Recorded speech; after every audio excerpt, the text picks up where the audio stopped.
Hey guys, happy Sunday. I hope you are having a glorious day. I hope you had a great week. And those of you that are in the US, I hope you had a wonderful Independence Day yesterday. All right, before we dive into all the goodies that we're going to dive into today, if you don't know who I am, I'm Tara with The Savage Wild. You can check out more about me and my services and the things that I create over on my website, thesavagewild.com. Or if you're looking for ways to help support the channel, you can check out YouTube members. You can check out Patreon. Lots of good stuff there. All of that is down below. Or maybe you're looking for some email-y goodness, maybe a newsletter, which I put out once a month. Don't play the spam game. All you get is a wonderful, magical newsletter from the forest, things with recipes and DIYs and herbal medicine and animal medicine and indie artists, lots of good stuff. So definitely consider signing up. Hey, Lilith is here. What's up? She says, my fave person.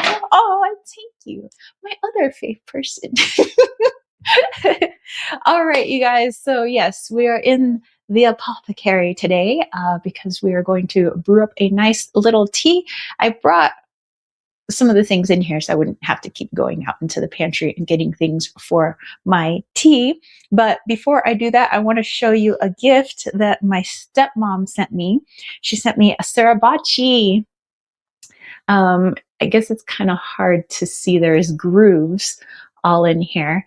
And they use pepper tree wood as the pestle to grind up rice and herbs, and you can make sauces in here. And it's super cool. And I was like, what? Because she was like, do you know what a sriracha is? I'm like, no. And she's like, well, you have all these mortar and pestles. This is technically like a Japanese mortar and pestle.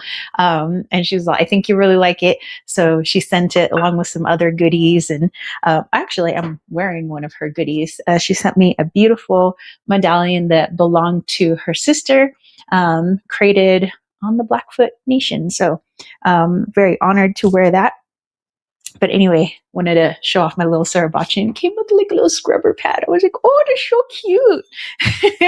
And it works amazingly. So definitely maybe look that up online, get your info on about what a sriracha is. And maybe it's something you want to add to your collection. You know, even if you don't have a whole on apothecary, it's just good for making stuff. Like, you know, making, like I said, sauces and dips. And, you know, that way you don't have to grind it up in one bowl and put it into another bowl. Like everything is done in that one bowl, which I was like, dude, that's ingenious.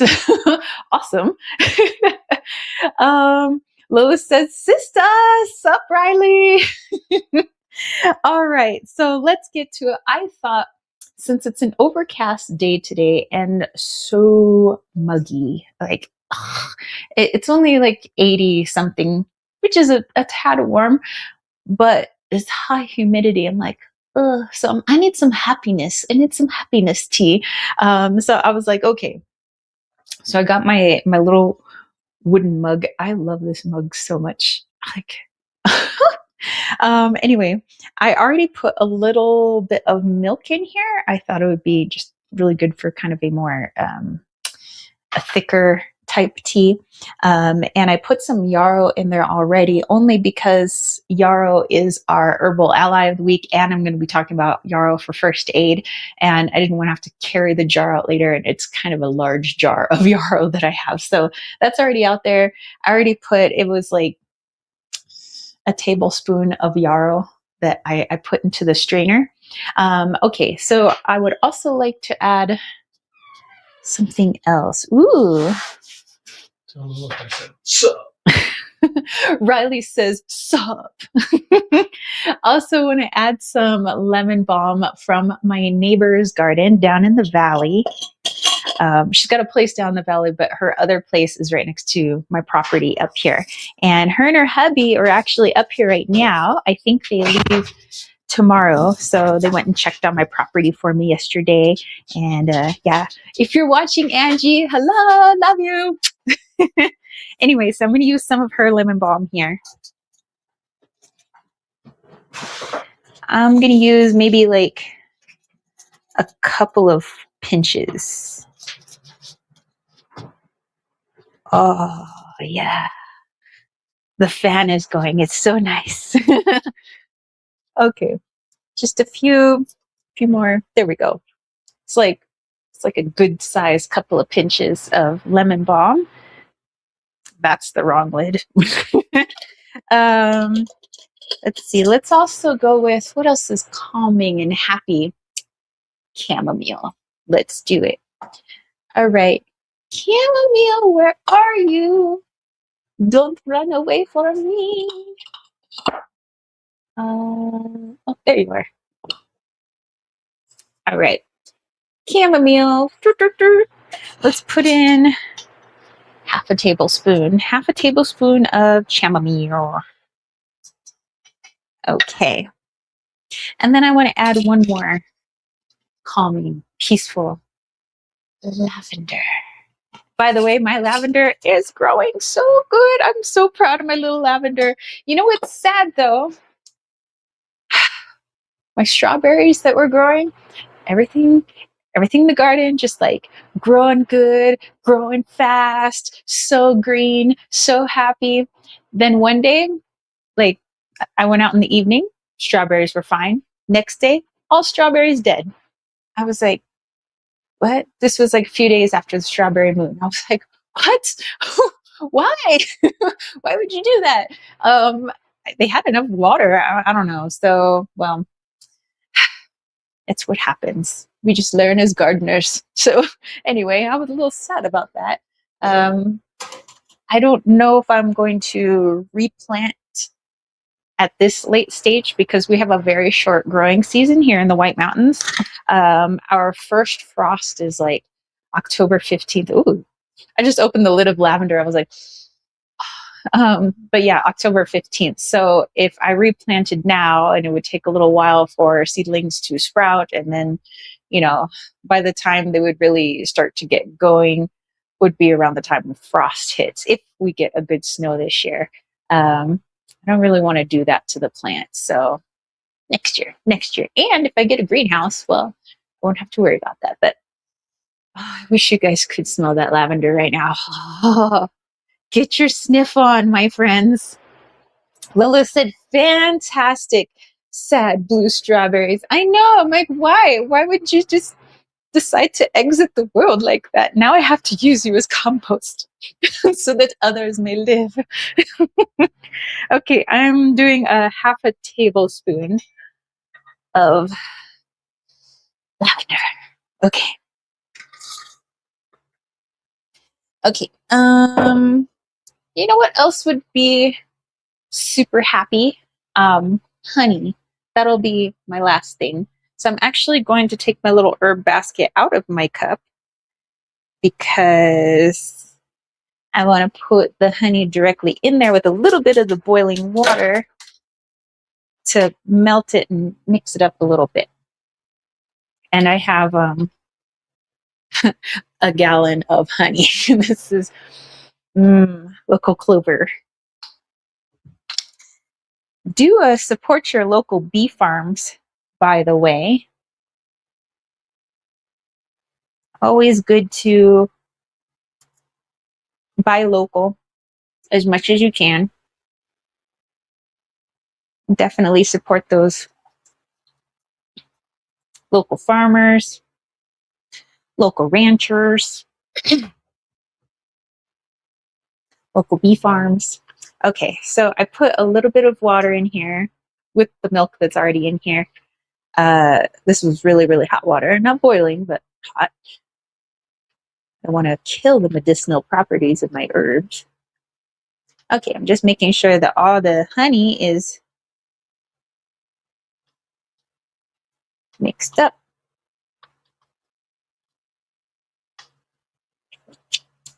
Okay, now I'm going to put my tea basket back in like so. I'm going to pour the rest of that water in.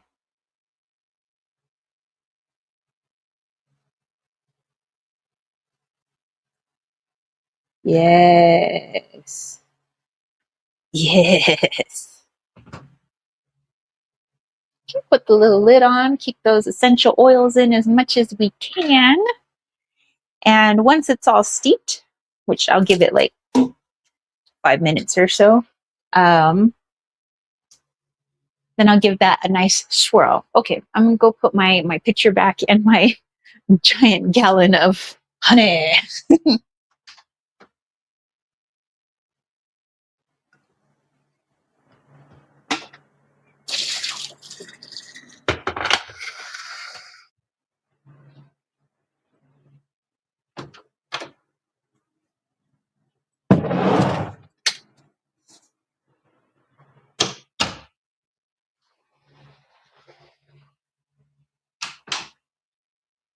Alrighty, okay, so we have our tea steeping. We are going to head out into the living room very briefly because I want to take us out into the yard where the Yarrow is because we're talking about Yarrow today. And then, I don't know, maybe we'll just stay out there for meditation. I don't know, it depends on how grossly humid I feel while I'm out there, you know? Um, cool thing though, we haven't had to run I don't remember ever running the AC in this place. It stays relatively cool. I mean, as long as we have a fan going, if it gets a little too warm in here, it's fine, but it's not so much where like, oh my God, I'm dying with this fan, it's great. Lilith says, "'Twas Oscar." I know. Oscar the compost is like, feed me. Give me those dead strawberries. Hund Wanderer says, Oscar wants strawberries. Shapeshifter saying, hello. Hey, how are you? Welcome, welcome. Lilith says, our Indian friend is alive. Shapeshifter said, almost alive. Lilith is like, well, barely alive. I take no accountability for his state. It wasn't me. Shapeshifter said, yep. All right, you guys, in your varying levels of alive states, state of being alive, let's head out to the living room. I'm going to take the lappy top so I know what you guys are saying, and I will grab the camera. Whoa, you guys are flying. Woo! Flying people. Okay. Well, hello, Vader Dater. There's a Vader down there. He's feeling rather cool on the wood, I guess. Okay. All right, let's put our lappy top here. Plug you guys in. Plug it in, plug it in.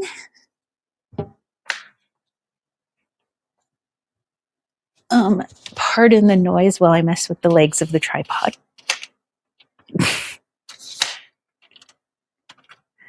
And boop.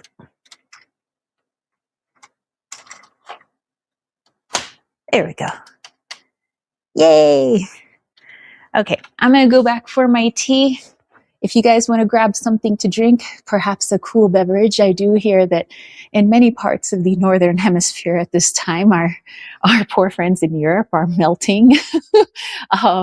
Various parts of the US were like, so anyway, perhaps a cool beverage. But, if you're in the Southern Hemi, maybe you want to go get yourself a hottie toddy. So, all right, I'll be right back.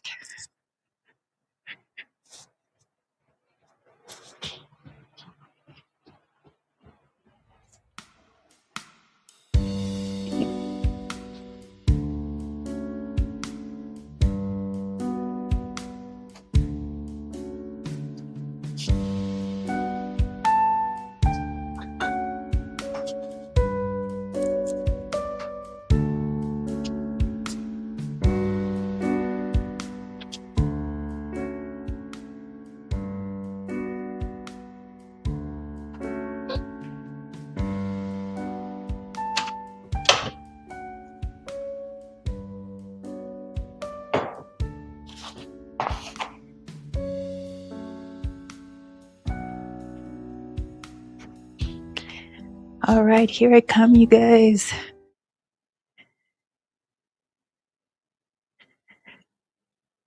I bring with me Herbal refreshments. Okay. Whew. Let's see. Shapeshifter says, this reminds me of my mom carrying me as a baby. Were you flying? Shapeshifter says, this is exactly what it felt like. Lilith says, Vader being like, I am thy father. Wild. Shapeshifters wonder like who Vader is. Yes, that is the dog that was taking himself a little nap on the cool floor. He belongs to our friend who lives with us. He has a brother and sister, but he refuses to spend time with them. So he's inside right now. All right. So yeah, before we get started on yapping about Yarrow, I want to hear how your week went. And if you were doing Independence Day celebrations, then how was your Independence Day? How was your 4th of July? And while you guys are thinking up all the wonderful, crazy, perhaps interesting, maybe cool dreams that occurred this past week, I want to give a shout out to everybody who hangs out in these Sunday live chats with me.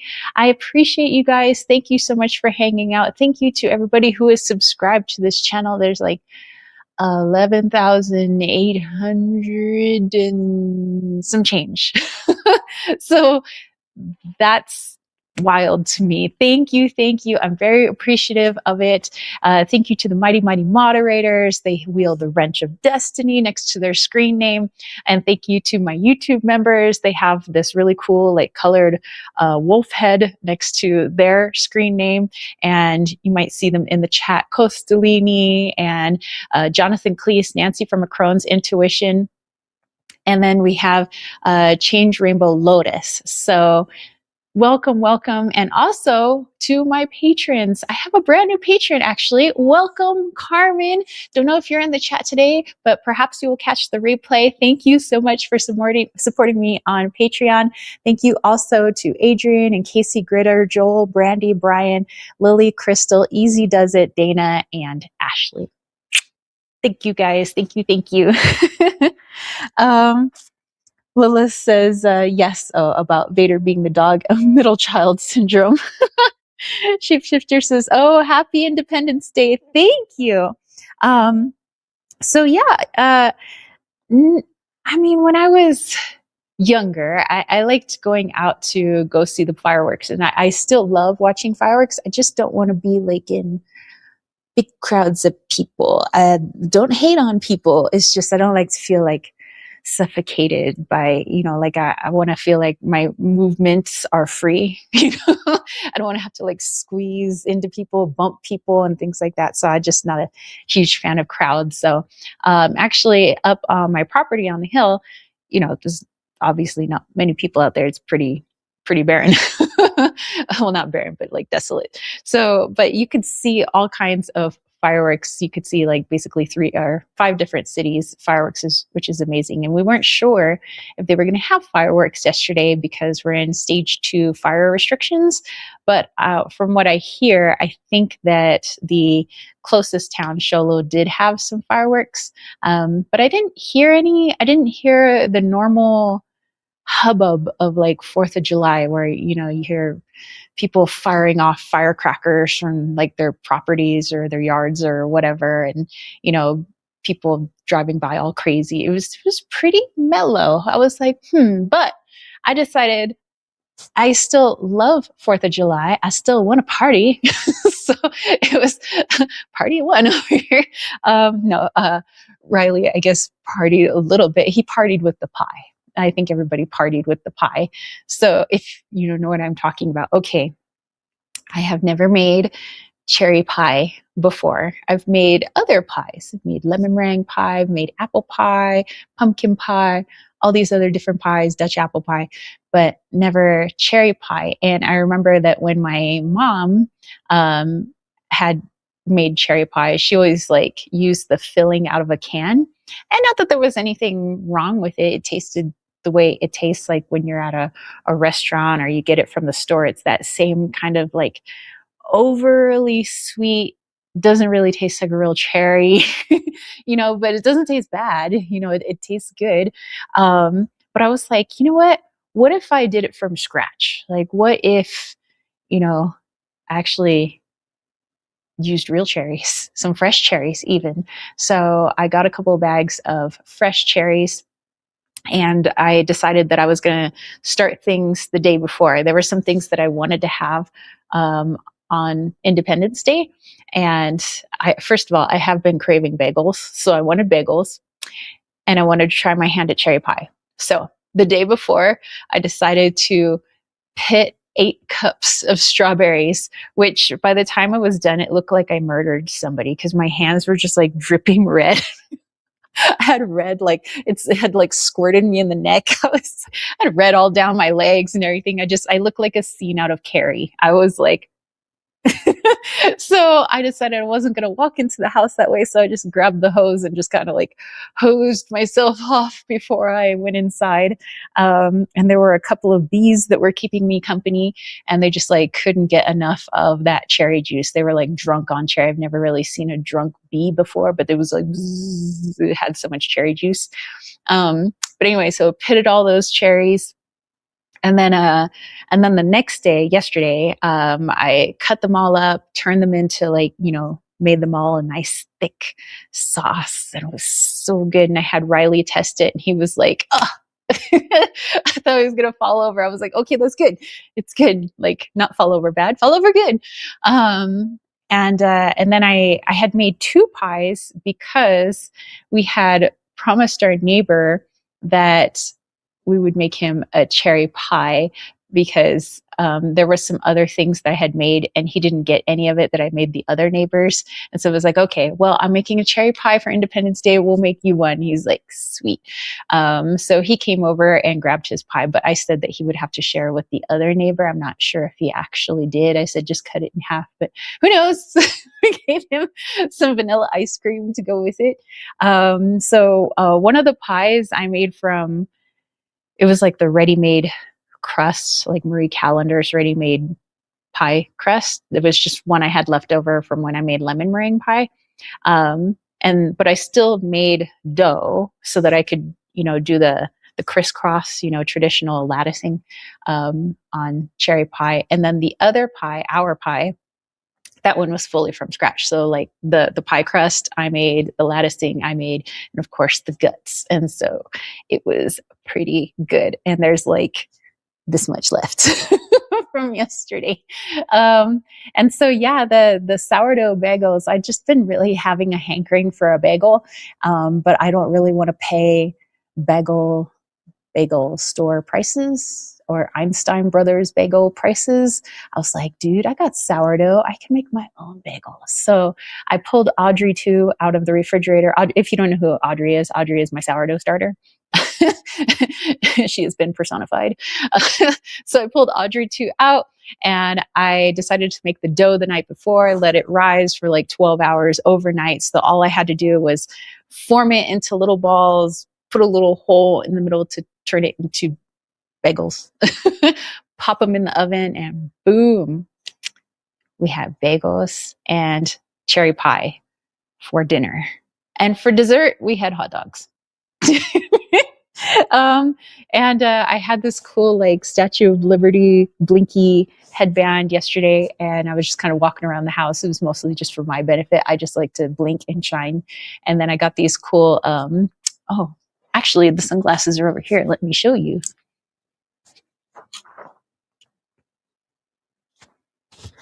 Haha. Hey, and there's a picture of it. That's what I looked like yesterday. I was all patriotic out. So yeah, got some sunglasses. Hey, Riley sporting sunglasses. I got 3 pairs for, people in the household, so we could be all patriotic and stuff. And,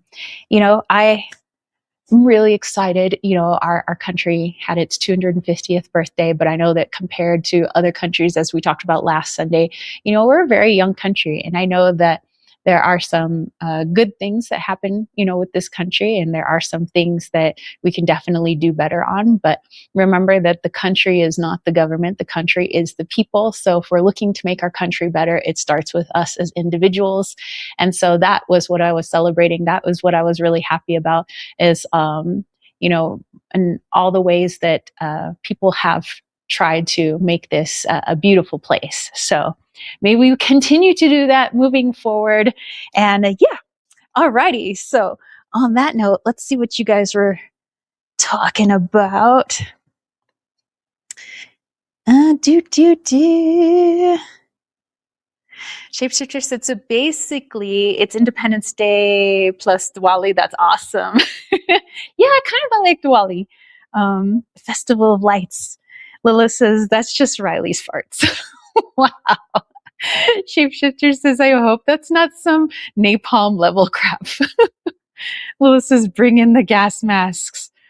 Shapeshifter says, don't say it out loud. The Defense Department will weaponize Riley. Oh no. Lila says, trust me, they are aware of the noxious gas. And Shapeshifter says, they've already felt those noxious fumes. Lila says, the pie looked delish. Well, thank you. Yes, there's my 2 pies, by the way. And normally I don't like to go around walking around and be like, my stuff is the best. But I am tooting my own horn. That pie was freaking like the tits, man. It was just really good. Oh yeah. We talked about the bagels are really good. I think we have 2 bagels left. I made like 10 bagels. I gave 4 to the neighbors, and we've had a few, but it's got that wonderful like sourdough taste to it, but also like doughy, and just, I don't know. I love me a good bagel. And there was some leftover cream cheese in the refrigerator from I think from when I made carrot cake, or no, maybe it was sometime after that. I don't know. I don't know why we had cream cheese in there, but I know that I wanted to use it before it expires. So I was like, what could I put cream cheese on? Bagels. What am I craving? Bagels. So that is what happened. Shapeshifter says, the pie did look delicious, although I never had pie in my life. I'm judging just from the looks. Well, thank you then. I would say an American pie is kind of like, like when I went to Italy, and I remember one of the other girls I was singing with in the opera, she was like, where can I get pie? Like, she was craving pie. And I was like, I don't think this country does pie. And no, Italy does not do pie. I mean, maybe in some touristy parts, like in Rome, and they know they get a lot of Americans, then maybe they'll do some pie. But they have tarts over there. And I know that a lot of other countries have like a tart where it's a very thin crust, and there's a lot of like a fruit filling. And so I would say that American pie is like a tart on steroids. That's American pie. And I was actually looking up like what foods are actually like American, and so cherry pie, which I was looking up because I know people always say, oh, things are as American as like apple pie or cherry pie. And I was like, is it American? So I looked it up, and the version that we have now is American. It's like 100% American creation.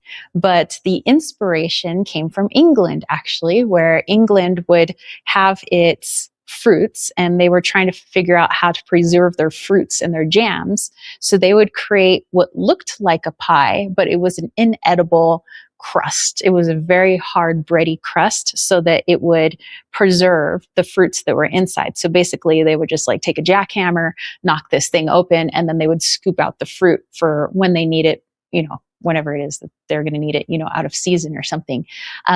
So when the people that had come over from England came to what is now the United States and created the United States, they borrowed some of these things from England and was like, you know what? What if we made that thing edible instead of just like a crust for preservation? What if we like made the crust sweet and edible? And boom, cherry pie was born. as well as apple pie and all the other pies. And of course, there were many foods that were already here because of the indigenous people here. So things like succotash and different variations of like corn and corn mush, cornbread, all that good stuff. And eventually it was like, mixed with like what the people from England knew how to make, and also what the native people knew how to make, and they kind of meshed them together to make some really good stuff. So, and that's what I think is beautiful about meshing cultures together is, you can take some really good foods from one culture, take some really good foods from another, and then all of a sudden you got like, a magical food baby. So yeah, let's see.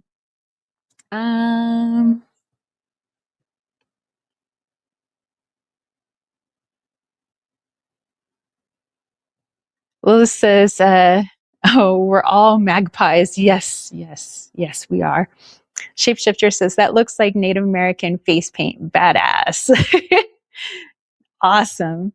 And Shapeshifter says, hey, nothing wrong with admitting a job well done. At least you're not narcissistic like me.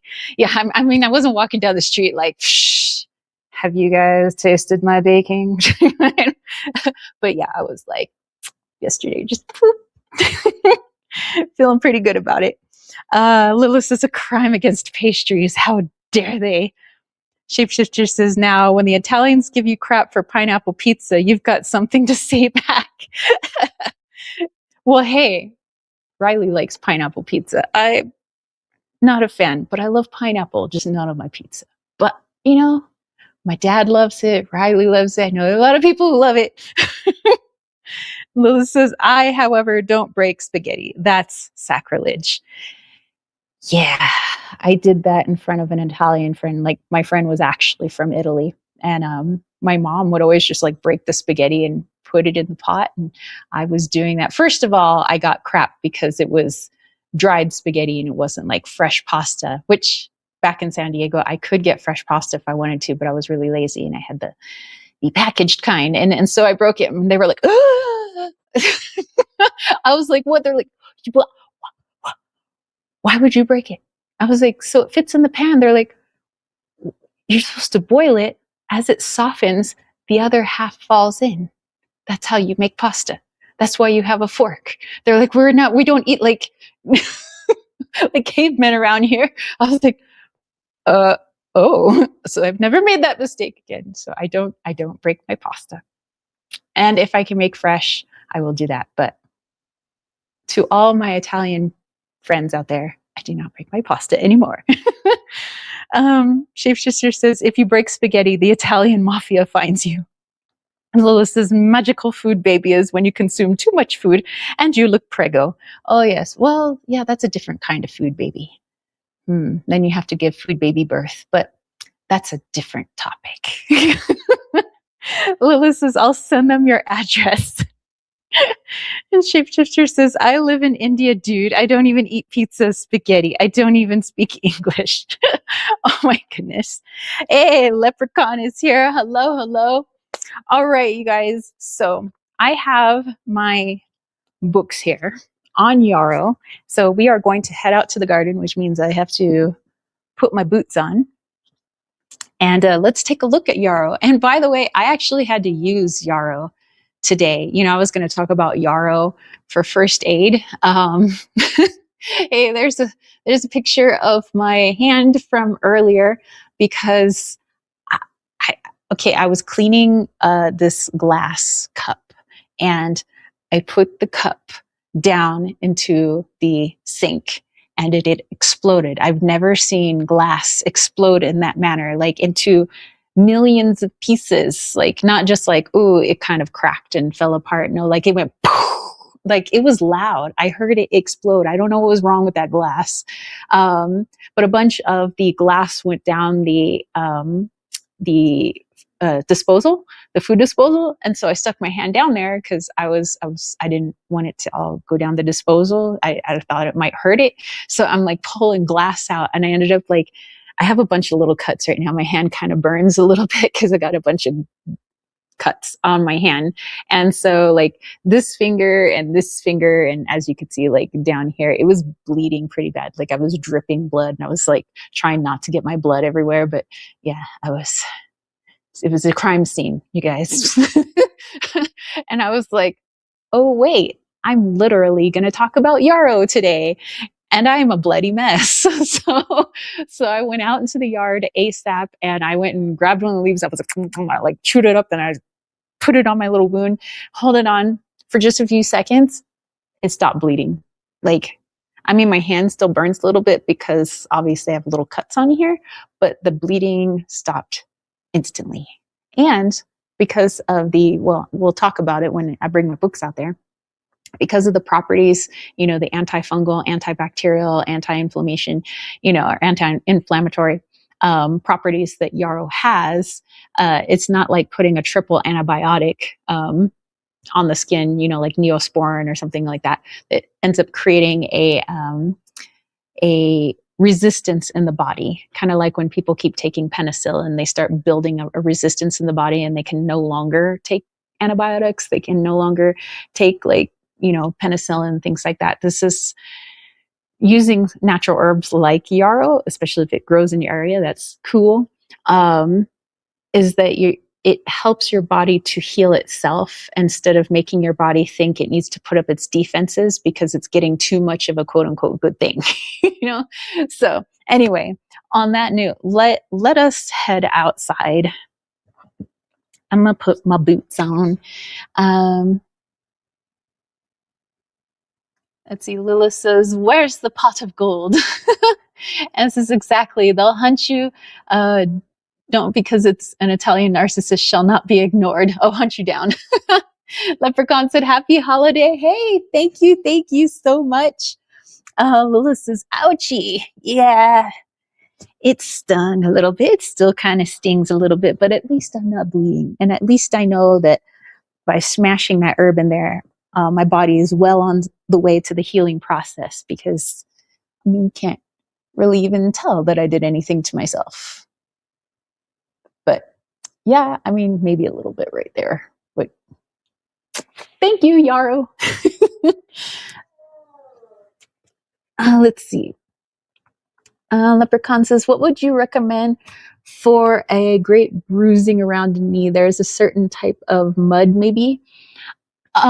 If you, okay, so there's a couple of things, but if you can get your hands on some comfrey, comfrey has these big, huge leaves, and if it doesn't grow wild in your area, I know that comfrey is a herb that's prevalent. It's been cultivated in places where it doesn't naturally grow. So depending on the part of the world that you live in, you might be able to get it at your local health food store, or maybe just order it online. But comfrey, if you can turn it into a tea, like comfrey root is hard to make like a normal tea. So you'd make like a decoction. So let's say you took like a handful of comfrey, put it into a pot of boiling water. And let's say it was 4 cups of boiling water, let it boil down to 2 cups. That's a decoction. It helps to extract from woodier types of herbs like bark and root and things like that, and helps to really extract its medicine. And then when you have that, I would say dip a little washcloth in there, get it all nice and soaked in that comfrey juice, put it right on your bruise, and just leave it there just like you would for like an ice pack, 20 to 30 minutes. And maybe do that a couple of times a day, and you notice your bruise will start to heal like 10 times faster. So, what normally would heal within, a week, if you had a really bad bruise, and it takes like a week, how it starts changing colors and it turns green and then it turns yellow. It'll speed that process up. So let's say it takes you a week to heal from a pretty bad bruise. This would probably get you healed up in like 2 to 3 days from that bruise. So definitely that's like, yeah. For me, it's comfrey for bruises, big time. But also what's really good is plantain leaf. So a lot more people have plantain than comfrey in their area. So I would say like get the plantain skins, not banana skins, but plantain. They're similar fruit, but different in other ways. Take the skins, And you can actually just take the skin and just really start like applying it to your own skin. So like take your, what's like a banana peel, your plantain peel, put it right on that bruise and just like leave it there and just wrap it. And the enzymes that are in that plantain peel will help your body to speed up its cellular regeneration, which means it'll help to make your bruise go away faster. So those are like my two big ones: is plantain leaf and comfrey. Those are the two biggies.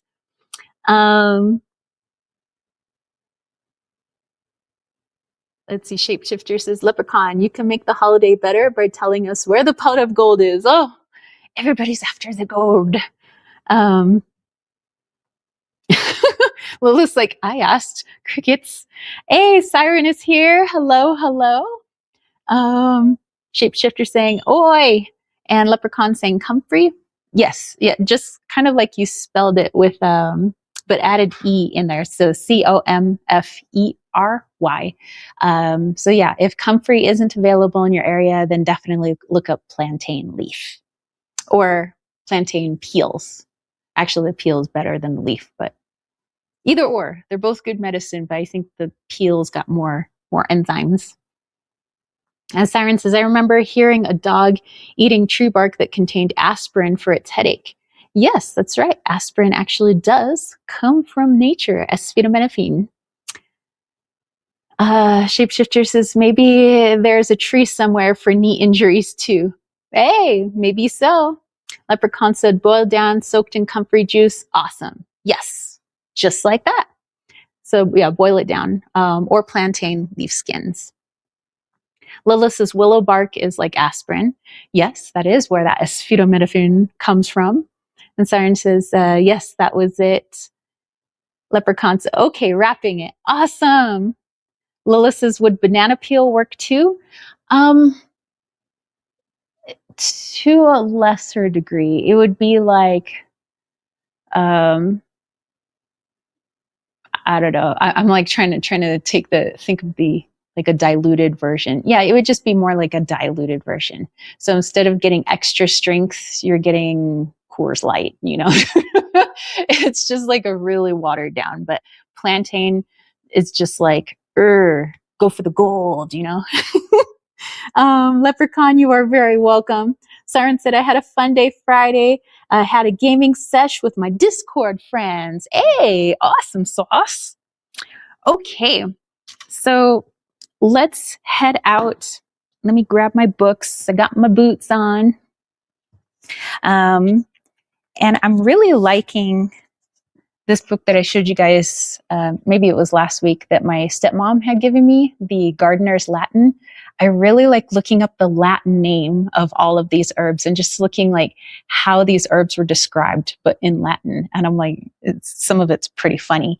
Anyway, so for Yarrow, it's called Achillea folium. Achillea mellifolium. And it actually has a story about Achilles, which I'll get into later. But okay, so if you look it up in here, what does Achillea mean? Does it mean Achilles? Does it mean Achilles heel? And what's mellifolium? Mellifolium. I keep wanting to throw an R in there. But Achillea means having finely cut ferny foliage like that of Yarrow. Basically, Yarrow explaining itself. So it's has a lot of leaves, very ferny, and I would say that the leaves itself do look like ferns, actually, like little mini ferns. If you were like a little forest fairy, you're like in the ferny fern gully.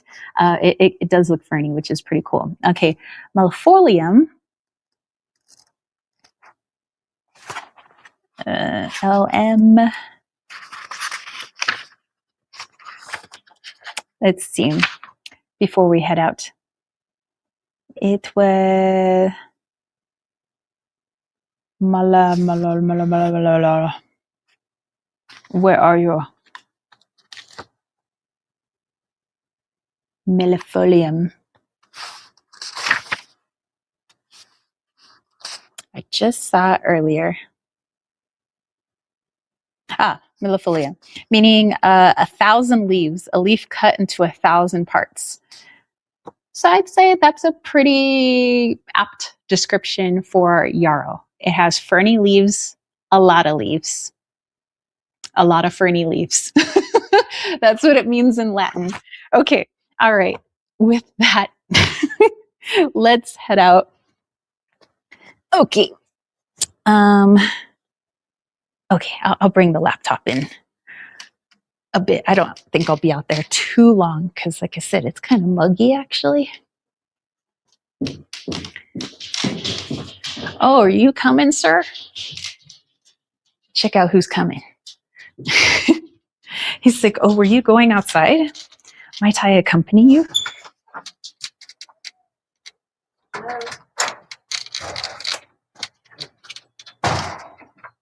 Okay. Yeah, I'm going to go down there.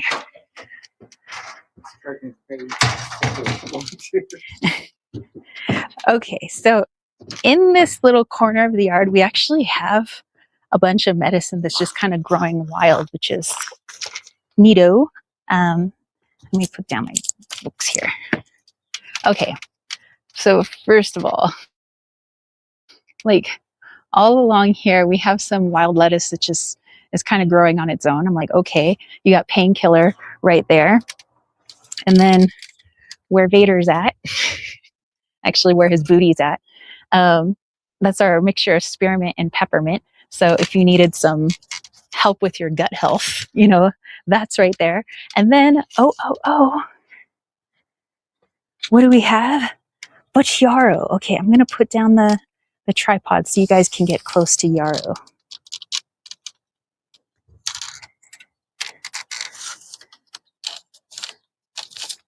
There we go. So, can you guys see? Yes. Right in here. Those are yarrow. So, yeah, let me pull off one of the leaves. You can see that the leaves actually do look like little ferns. They're very soft, ferny. I would say they kind of have a bitter taste to them because I did have to munch them up in my mouth to stop my bleeding. But yeah, you basically just take a little piece, you know, if you're out and about in the woods, you just munch it up. And I feel safe doing that here because nobody's spraying with pesticides. You know, we don't live like in a neighborhood, kind of out in the county. So it creates like a little nasty mush like that, like a poultice. And that was kind of one of my more bad bleedy cuts. So you would just press it right on there and you just keep it there. And it tends to stick. So I just kind of left them like that.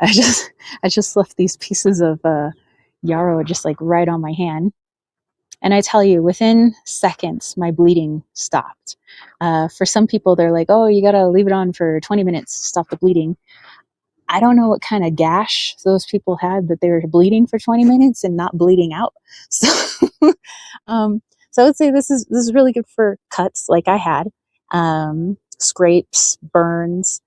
Some people feel like a stinging sensation. I didn't really feel that, but maybe I felt more of the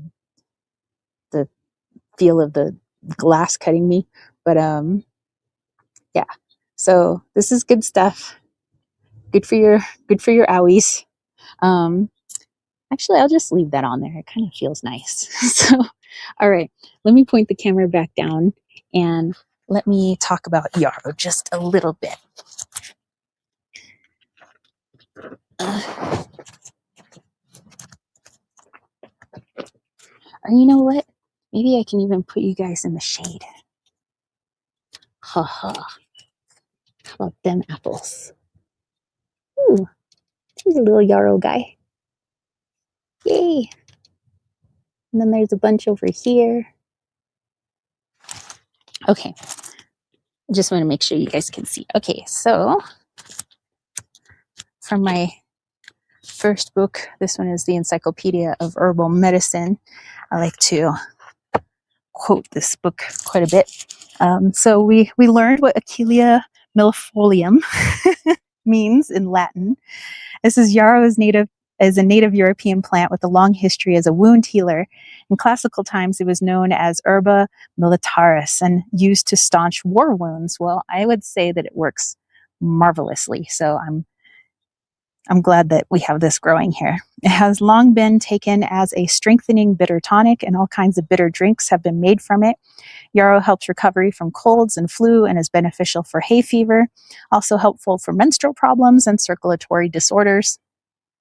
And not to be all graphic on you guys, but it is my moon time, and so that's also why I put yarrow in my tea. So, and it is helping. Okay, so here are the key constituents of yarrow, and look at all those. I don't want to really pick it because I want it to continue growing, but it's got like tons and tons of individual tiny white flowers with a yellow center. Okay, so it has volatile oil with variable content, sesquiterpene lactones, and somebody asked me, what the heck is a sesquiterpene? Okay, so sesquiterpenes are what plants use to attract pollinators, also to keep them from getting sick, and also to repel insects that would harm them.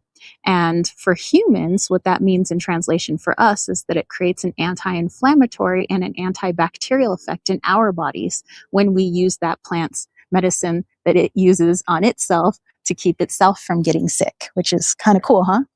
All right. It also has flavonoids, it has alkaloids, triterpenes, phytosterols, and tannins. Tannins also can be found in darker colored berries, like cherries, also found in wine, also found in the tanning process of hides, just FYI. Key actions, it's antispasmodic, astringent, it's a bitter tonic, increases sweating. You know, that's how it helps to relieve people of colds and flus, is so that you sweat it out, get that bacteria out of your body. Lowers blood pressure, reduces fever, it's a mild diuretic and urinary antiseptic. It stops internal bleeding, promotes menstruation, it's anti-inflammatory, all kinds of good stuff. Okay, it says Achilles reputedly used yarrow to heal wounds, hence its botanical name. It has been used for this purpose for centuries, and in Scotland, a traditional wound ointment was made with yarrow. So, I'll get to it when I read the plant medicine, but you can easily make a salve out of this, you know, if you wanted to and you want to get more crafty.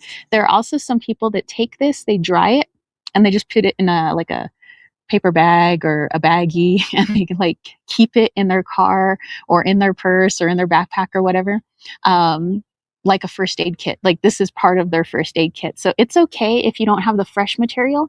If all you had was dried yarrow, not really the flowers, you really want the leaves for stopping bleeding. So if you had some dried leaves, again, put those dried leaves in your mouth, mush them up, get them into a nice paste, and put it right on your wound. So it doesn't matter if it's fresh or dried, you know, however you want to carry it.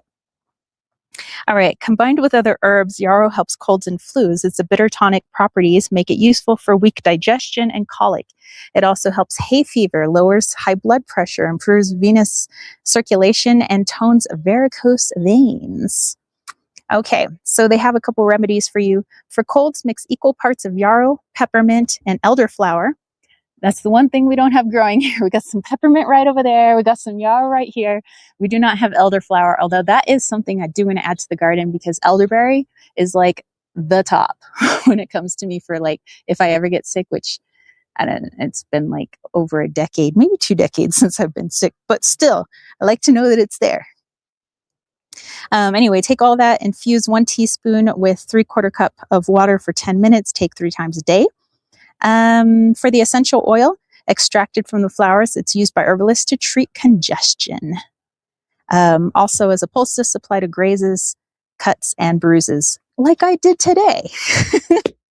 Okay, so let me look into, oops, there goes my bookmark, into this book, Making Plant Medicine by Rico Ketch. I keep wanting to say Rico Suave. Anyway, Rico Ketch. Says the flowers or the whole aerial parts are harvested in the flowering stage and used fresh or dried. As a water extract, you can make a basic tea out of it using, again, fresh or dried. It says yarrow is a classic hemostatic and antiseptic used for treating bleeding, whether from internal causes or from deep wounds. It is also a bitter tonic and an antispasmodic and will improve digestion if taken prior to the meal.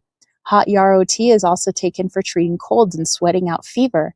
The flowers are sometimes used in the manufacture of wine and beer, hence the tannins. For external use, the full strength tea or tincture diluted at the rate of 1 dropper full, which is like 30 drops, in a half a cup of cold water, can be used as an antiseptic compress or wash to bathe wounds, also serving to allay bleeding. A sitz bath prepared from the strong tea diluted in 1 or 2 gallons of tepid water can help reduce menstrual cramps. As a poultice, like I showed you guys earlier, the bruised or mashed leaves make an excellent first aid poultice for treating traumatic injuries, especially deep cuts. Hikers and rock climbers will do well to know about this herb. So if you guys find yourself out and about, you're an outdoorsy type person, get to know yarrow. It is your friend. Also, if comfrey, you might want to look it up online if you don't know what comfrey looks like. It has really huge leaves.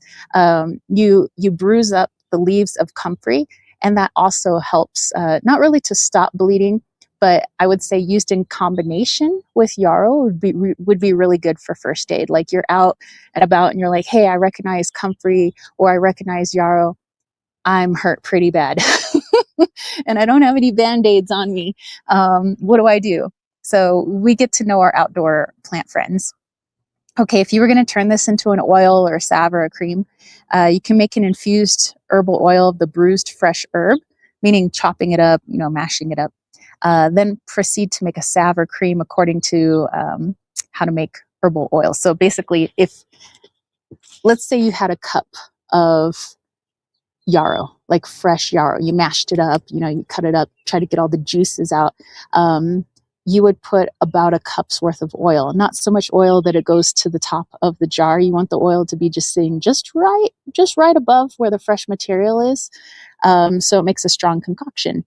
Now, if you are using dried, then some people might use more herb. But I believe in the case of yarrow, you would actually use less dried herb and a little bit more oil in order to extract its goodness. So I would say if you're doing an oil extraction, especially with yarrow, let it go for about 4 to 6 weeks in a dark place, shaking daily, and then strain it out, strain out the oil, separate it from the plant material. And then you put that into like a slow cooker or a double boiler with, maybe even equal amounts of beeswax, and, let that melt together. You can add a little bit of vitamin E oil. That's really good for your skin, but also acts as a preservative, so that it has more shelf stability. So it lasts about a year instead of maybe just 6 months on your shelf. And you pour that into some sterilized, dark colored glass jars. And there you go. You have your own antibiotic if you didn't want to mash up the leaves basically and put it onto your skin. Okay. Let me quickly just read about how yarrow was used for magical purposes with our ancestors. It says, when worn, they believed yarrow protected the wearer, and when it was held in the hand, it stopped all fear and granted courage in people. Well, I can definitely see that, thinking about all the medicinal use of this plant, that it stands courageous, tall, and happy, no matter what may come its way, let it be doggo or roundup. A bunch of dried yarrow hung over the bed, or yarrow used in wedding decorations, ensured a love lasting at least 7 years, they would say. They also used it in love spells. It says that they carried yarrow not only to bring love, but also to attract friends and distant relations that they wished to contact.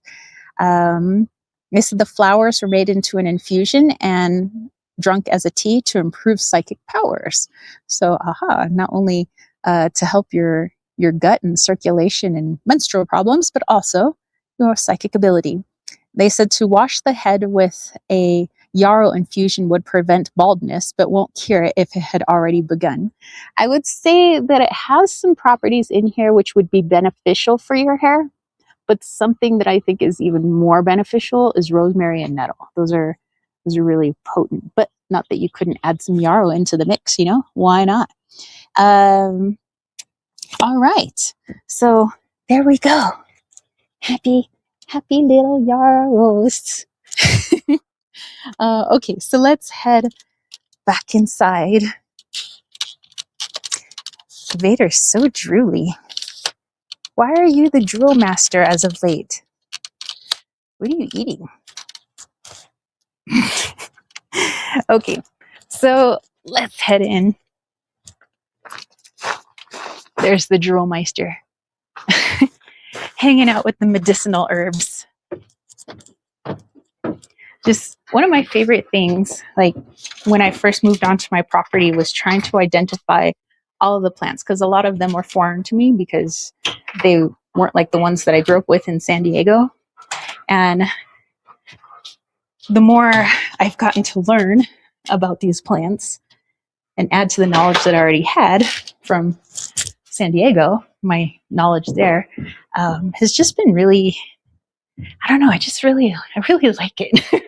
I really like getting to know plants and their plant cousins, and what grows in what area and why. Like some people were saying, well, like, how come certain quote unquote weeds grow in this area? And I'm like reading up on it, even if they don't have like technically a whole lot of medicinal properties for us, like as humans. I'm trying to read like things don't just grow, like just to grow. Like, why is it there? And even though like there's this plant called bindweed, beautiful flowers, attracts pollinators, fabulous, not so good when it grows in the things that you're trying to grow in your garden, like your crops, because it has really deep roots, to tap into a water source, and it kind of kills off anything that's around it. However, I can see that it's useful in bringing in pollinators. Also, it grows when there is a depletion of minerals in the soil, and it actually brings down those minerals from the sky. Basically, as it breathes in, it puts it down into its roots, and it helps to rejuvenate the soil, so it like creates its own abundant environment. So although some people would say it's a pest, it's a weed, because it lowers my crop yield and things like that, but I can see it does have a benefit. There's a reason that it's there, so before you yank it out, you're like, how dare you grow in my garden? Like, try to figure out why those things are growing there, Okay, so let me go back. I haven't seen your comments. Let me go back here. Whoa, there's been a lot going on. Wow.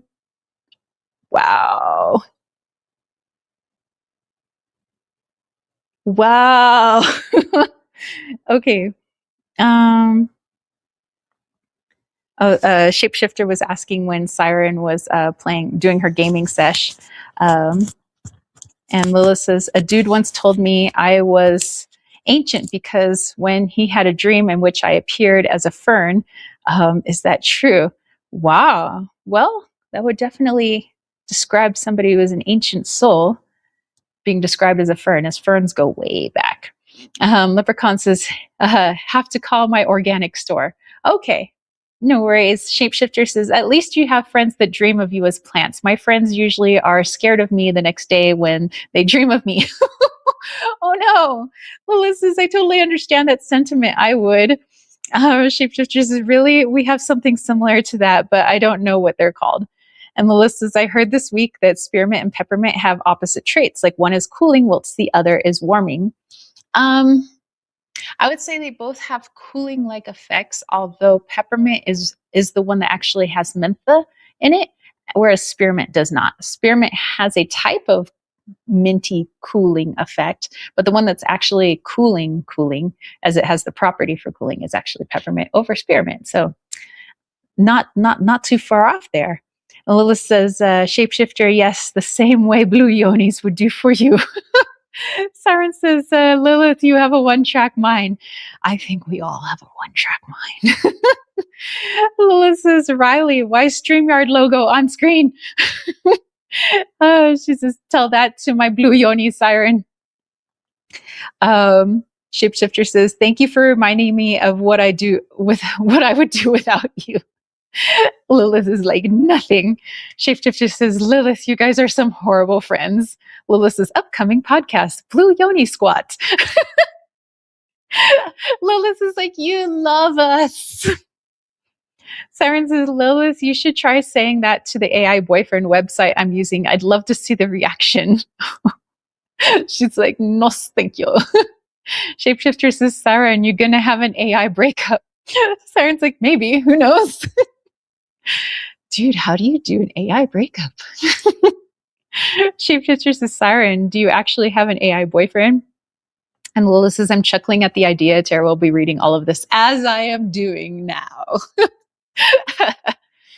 And Siren said, several. Shapeshifter, the website I use allows to make any character you want. So I'm very interested in exploring different fandoms. Ooh. Lilith is like, one girl, several dudes.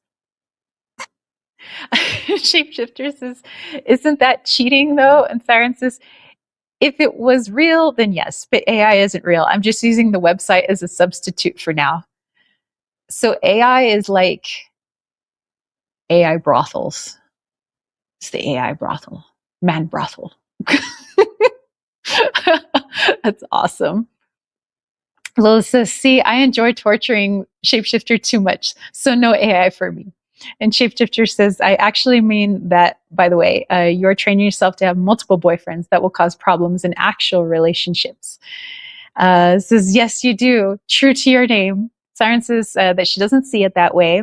Exploring different scenarios, different personalities helped me to figure out what kind of man I want. There you go. Think of it as interactive role play. Lilith says, whelp, steep competition. Whoa. Hold on. Oh, I'm sorry. The chat like shifted. I was like, whoa, what happened? Shapeshifter says, I understand. I'm now actually scared now that Tara will read our horrible combo. Siren's like, Tara's read worse. I have. I know I enjoy what you guys write. It's tickles my funny bone. Lilith says she's used to me after all. Shapeshifter says those were our doings. And Siren says, I've been following Tara for years. Aw, thank you. And Lilith says, it's like the teacher came into the room and now she's on everything. That has happened. When I walk in, all my kids have that look. Like, I just caught them in the middle of like some horrible, horrible game. They're like, Shapeshifter says, AI brothel killed me. Says, yes, I'm terrified and embarrassed. Lilith says, I thought that was your favorite hangout spot. Shapeshifter says, which one? Oh my gosh, you guys crack me up, man. Okay. So I hope you guys learned a little bit about Yarrow. It's pretty easy to work with. Not a whole lot of, not that I could read. Was there any sort of like caution? I mean, I'll double check, but I didn't, usually there's like caution with this herb, do not use during pregnancy, or caution, don't use this while operating heavy machinery, which I like, are all of us operating forklifts? I'm not sure. Okay, well, this does have a caution. Do not take in pregnancy or breastfeeding. Larger doses can cause stomach upset and headache. The reason I would agree with it saying do not use while pregnant is because it induces menstruation. So you probably don't want to ingest an herb that has, to do with your lady equipment when you're trying to use your lady equipment for other things. So I can see that. But otherwise, pretty safe. I found with yarrow, wild lettuce, they're also good to use for children, so wild lettuce was something else that, I was talking about. I even made a YouTube short. If you guys want to go check it out, I wanted to do like a little info on this thing that looks like a weed, a ginormous weed in people's yards. Like, don't get rid of it. It's actually what pharmaceutical grade opioids are based off of, is poor man's opium, aka wild lettuce. And it's actually okay to use for children who are fussy and having a hard time going to sleep. It doesn't put them in the deep sleep, by the way. It just just helps people. It's very gentle, especially if you have the serotonin, which is what we have, or cereola?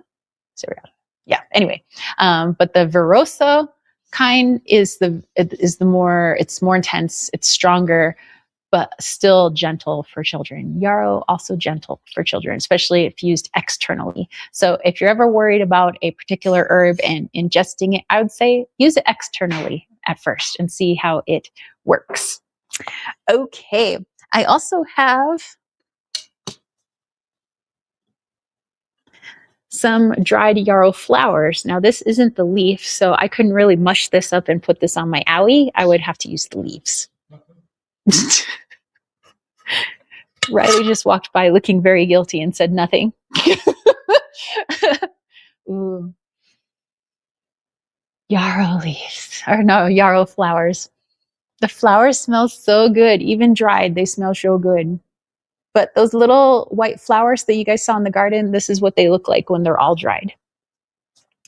So this, for me, is really good for calm, soothing, lady times. So that's why I have yarrow in my medicine cabinet. I totally forgot that I had a tea here, so I'm going to go ahead and hop to that.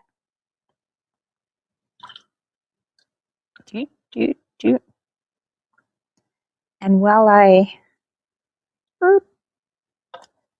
get to that, there we go. I'm going to do a little stir ski, and we can actually get into our Q&A section. So if you guys have questions about awesome dreams, medicine questions, delicious. Tea questions, plant questions, that's like right up my alley. And if you're new here and you're like, what the heck is the Q&A? So I do super chats or super stickers, if you, whatever you prefer. Or if you're like, I don't donate money on YouTube, then I do Venmo, I have PayPal, all that, there's other places where you can donate if you would like. You're not obligated to ask a question and donate, but if you are feeling questiony and you would like to do a donation of whatever you feel comfortable with, it's totally up to you. I'd be happy to share whatever knowledge I got going on in this crazy noggin of mine. Okay, let me go back here. Lilith says, gosh, I'm being overly censored tonight. All of them AI brothels. Shapeshifter says, Lilith, YouTube deleting your comments. Lilith says, like many of them. Dude, YouTube is deleting your comments. Freaking YouTube, stay out of my live chat. Do not delete comments. I'm tired of YouTube messing with my stuff.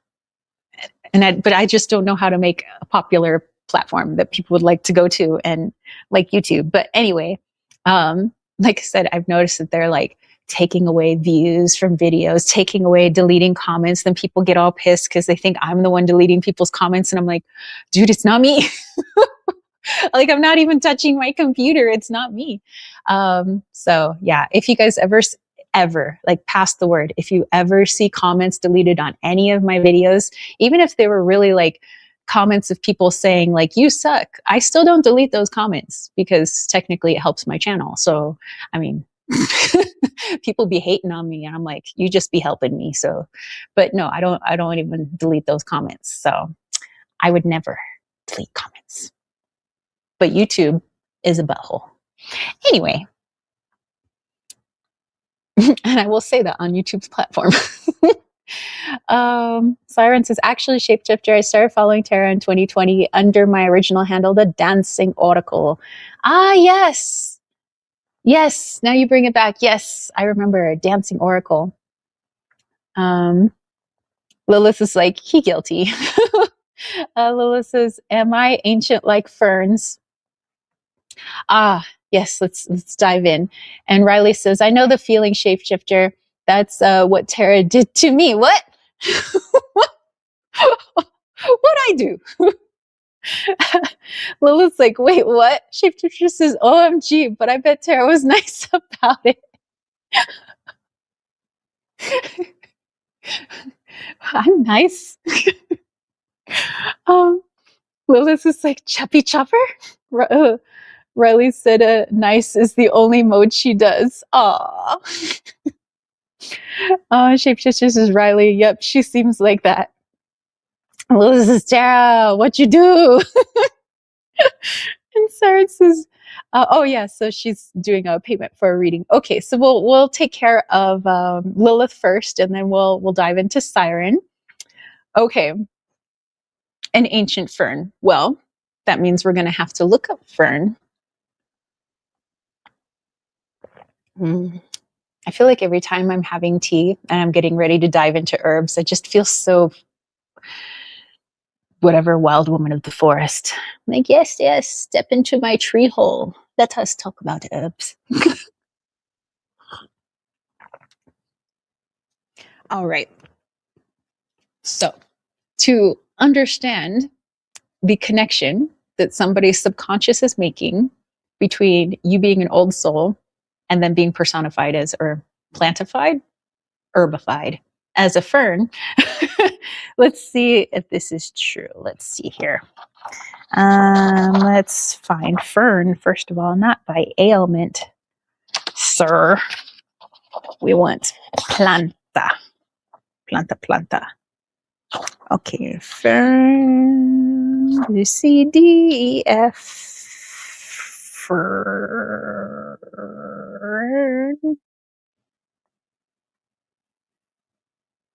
What? You have no fern? Fine, I didn't want to read from you anyway. Okay. Next book. This is why we have multiple books. Not every book can have everything. There can be only one, but just not when it comes to books. Okay. C, D, E, F.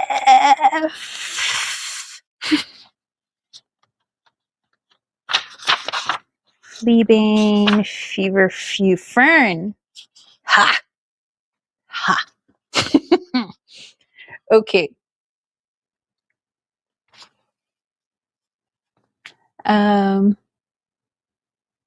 Shapeshifter says that book is going to have a serious ego crisis after this. Lilith says, I'll step into your hole. No need to ask twice. Come into my tree hole, Lilith. Drink this concoction. Don't look at it. Don't even smell it. Just take it. Trust the weird woman of the woods. Okay. So where I could actually find fern was in the ancient spiritual uses of fern. So we'll see what we can gather of that and the connection to your friend's subconscious dreaming about you as a fern. I guess they could have dreamt about you as a burning bush, but as a fern, let us see. Okay. The fern is included in vases of flowers for its protective properties, as also planted at the doorstep as well. Inside the home, fern is also protective. I could see you having that quality. Dried fern is thrown upon hot coals to exorcise evil spirits. Have you ever walked on hot coals? When burned outdoors, fern causes rain to fall. I'll take them up on that. I'll try that because we need some rain. If it's going to be humid, it better rain. My plants need it. The smoke from burning fern also drives away snakes or noisome creatures. Well, there's validity to that because ferns usually grow in a well-hydrated forest. Like the further east you go and, we get into like some of the thicker congregation of trees. And on the forest floor, there's a lot of ferns, which means that there's a lot of moisture in there. You see moss growing, it's all kinds of good stuff that show that there's a healthy ecosystem going on in that forest. So if that forest were to catch fire, something that is well hydrated and not, just a bunch of dry brush, and the fern actually catches fire, that would let all animals know that, okay, this is a bad fire. Bad things are about to go down. You better skedaddle. So I can see that when they say that burning fern would actually drive away snakes or other noisome animals. I think that would drive away all animals because they think the forest is burning down, because it would be very bad if you see that the ferns are burning, which is a very damp, moist environment. Okay. Carried or worn is this fern has the power to guide its bearer to discover treasures, and the person who breaks the first fern frond of spring will have good luck. So you know where the treasure is. Here you were asking Leprechaun where the pot of gold was, when it was Lilith who had the treasure all along. If you ever find yourself in a spot covered with ferns exactly at midnight where no sounds of any kind can be heard, Puck will appear and give you a purse of gold. Whoa, we were just talking about gold. Wow. When done intentionally, this is known as watching the fern. If you bite the frond of the first fern of spring, you will be guarded from toothache at least until the spring. I would say because of the properties that fern has, it is actually really good for gum health. So I could see validity in that as well. Fern sap, if you can obtain any, is said to confer eternal youth if drunk. The seed is carried for invisibility. Well, there are many animals that hide very well in ferns, so I can see where they would get the invisibility from. And as a drink of eternal youth, because it creates a very youthful environment in a forest, I could see people translating that to human youthfulness, but perhaps they're talking about the soul youthfulness. Okay, so taking what spiritually speaking, ancestors said about fern and your friend's subconscious about you being connected to fern, I see it could very well mean that your soul's been around for a long time, which I would agree with that actually. It's not like this is your first rodeo. This is probably like your, whatever, 10,000th rodeo on this planet. But I think that what your friend subconsciously was doing was, even if, okay, so I have to backtrack a little bit. Sometimes things that appear in our subconscious, either just in our like daydreaming or in our sleeping dreams, there are things that we know that we haven't consciously learned in this lifetime. And I would connect that to the collective consciousness, meaning that as other people around the world learn things, we in our soul, which is energy and thoughts and learning, that's all energy. We too learn that, even if we don't understand it at a conscious level. So somewhere at a subconscious level, your friend understands what fern means. That fern is considered something that is a sign of abundance and healthiness and youth, but also, wise, meaning older. And also a form of protection. And usually when you think of somebody being protective, usually think of like an older person, like the older brother or sister protecting the younger brother or sister, or the mother or father protecting their children, or, the older generation trying to protect the younger generation. And so, I believe that those are all qualities that you do have, that I know that you're very protective of those that you love. I know that, that you know how to be abundant. And even if like you're saying, well, I don't have like tons of cash, there's other ways to be abundant. And I know you know that. And that abundance surrounds you. There are people that like want to be near you, even if you don't want to be near them. There are people that just like, they want to pick your brain. They want to get in conversation, even if it's not a pleasant conversation. They just want to be in your energy. And even if you are perturbed by these people, it still doesn't take away the fact that they just like being in your energy. You have a very abundant energy, just like fern. And when Lilith is not feeling her best, when you're feeling down and out, then, there's a reason, time to start looking at what's going on around her. Just like fern, if the fern is dying and the fern's not looking healthy, not doing well, what's going on? What's going on in the soil? What's going on in the forest? What's going on with like the sky? What's happening to make fern so sick? Same thing with you. If you're not doing well, people start to look around. So what's going on? Because Lilith is little energy sponge over there. She just like picks up and she just knows like when things aren't well, and she may not know where it's coming from. She may think it's just something going on with her or something, but you are like the barometer of what's happening, in the world and in your local environment. So I would say that's probably the reason why your friend had dreamt about you, is because you are very much like a fern. And sure, yes, we all have very, very old souls. It's quite obvious, I think, when this is somebody's first rodeo, and this ain't your first. Okay, so let me go back here. Whew. It's warm in here. Lola says, I'll take it, not the burning bush. Shapeshifter says, you burned the bush that hid the blue yoni. That's crime against humanity. Lilith says, does rain dance? Siren says, so she had her question. Okay, I'll get to you, Siren, in just a moment. Lilith says, I did? Shh, don't spill my secrets. Shapeshifter says, look down for confirmation. Riley said, Lilith, no, but Riverdance. And Siren said, Lilith, the female Michael Flatley. Lilith's over there dancing. Shapeshifter says, it's like when one person is spiritually liberated and gets easier for others to do so too. Yes, exactly. And Lilith says, I'm elder. Respect your elders. And Shapeshifter says, okay, Grandma. Will you make me a sweater though? Lilith says, knit your own sweater.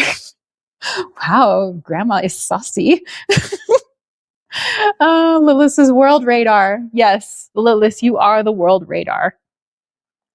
So it's not enough to be an old soul, but you are literally, yes, the world radar. You let us know when like something is afoot in the force, how is Lilith feeling, so I'm pretty sure maybe people are going to start asking you now on a daily basis, like, hey, Lilith, how are you feeling? Everything okay? Because if you okay, then the world okay. But that's awesome. I like that. I like that you're connected to fern. I can totally see that.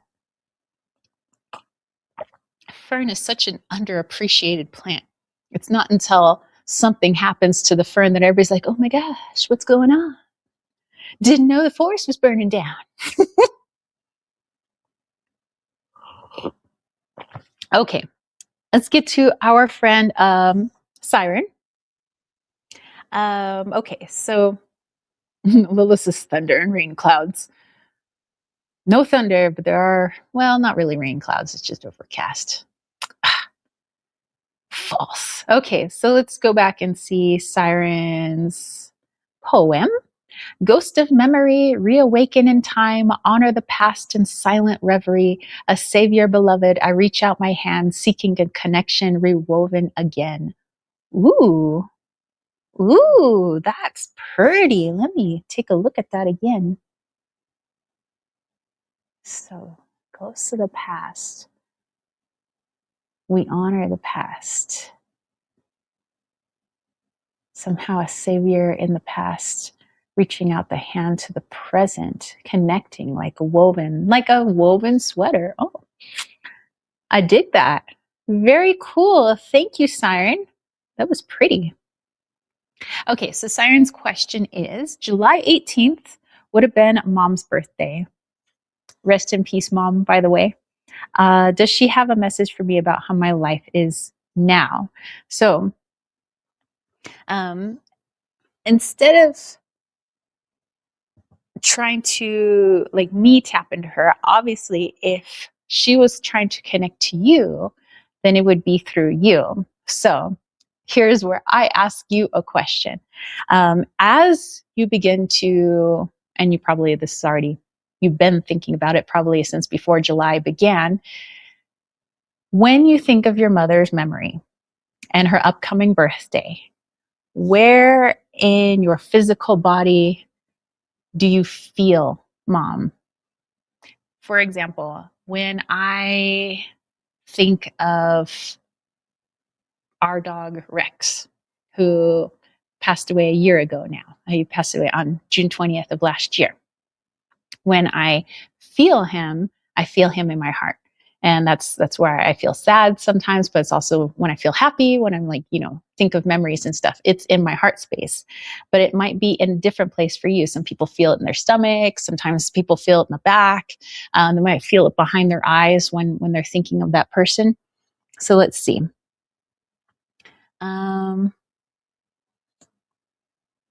Shapeshifter said, all jokes aside, that actually is really cool though. Melissa says, no, I mean how I'm feeling. Okay, so Siren says, in the heart. She was my heart. Okay. So that means I'm going to have to take out my book on the heart. And I'm trying to think of the herb. I mean, anytime. I have an herb in mind. Hold on. And I think that if you research on this herb, which is directly connected to the heart. At first I was like, oh, cacao, because that's directed to the heart. Right away I was like, no. Motherwort. That's like the ultimate heart herb. Like usually when people have palpitations and they have heart issues, like motherwort. And who the heck are we talking about? Motherwort. Dude, I have a feeling that if you read up on this, I'm going to read up on a little bit for you, but I want you to research. And as you research it, and if you could work with it, great, like physically. If not, that's fine. Just, connecting energetically is just as good. But I feel like through that connection, through the heart, through the motherwort herb, which is directly related to the heart and mother, that is where you would get that connection with your mom to be able to understand the message, so that you are able to get the message from yourself instead of me connecting to your mom who I don't know and trying to relay the message through my own filter. That's why I just feel it's just so much more pure when the person finds it for themselves. So let's see. Motherwort. By the way, motherwort was what I took when I was having heart problems back in the day. Elemento QRS.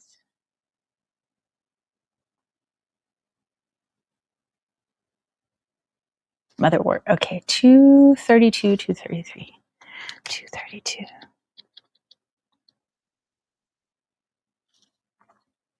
Motherwort.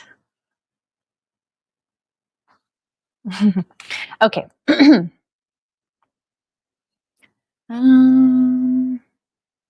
Okay, native to Central Asia, motherwort is now naturalized in much of Europe and North America. It grows wild in woodlands, on waste ground, and along roadsides. It is also cultivated as a garden plant. Motherwort is harvested when it comes into flower in the summer. You just said her birthday is in July. That is summer. July 18th. It's coming up. Okay. There's a lot of things that it contains. Okay, history and folklore. As its species name, Cordiaca, indicates, I should look up its Latin name too. I like that. Motherwort has long been considered a heart remedy. The herbalist Nicholas Culpeper stated that there is no better herb to drive away melancholy vapors from the heart, to strengthen it and make the mind cheerful. The Italian physician and herbalist Pierandrea Mattioli held it useful for palpitations and pounding heart spasms and paralysis. Thins thick and viscid humors, stimulates urine and menstrual bleeding. Okay, a remedy for the heart and nerves and often prescribed for palpitations. Motherwort strengthens the heart function, especially where it is weak. Antispasmodic and sedative, the herb soothes anxiety and promotes relaxation. However, motherwort stimulates the muscles of the uterus and is particularly suitable for delayed periods, period pain, and premenstrual syndrome.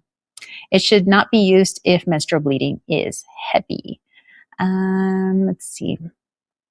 Okay, so I said I wanted to look up its Latin name and see what else. Okay, so just kind of taking the pieces from there, what you learned about like the history and folklore, that it drives away melancholy from the heart, meaning sadness, and helps it to become cheerful. And it's also connected to the female reproductive system, so directly related to the feminine and all of that that comes with it. So let's take a look. Okay, so Leonuris cardiaca. Leonuris cardiaca. Okay, what does Leonuris mean in Latin? Curious minds want to know. I want to know, anyway. Okay, Leonuris? Leon.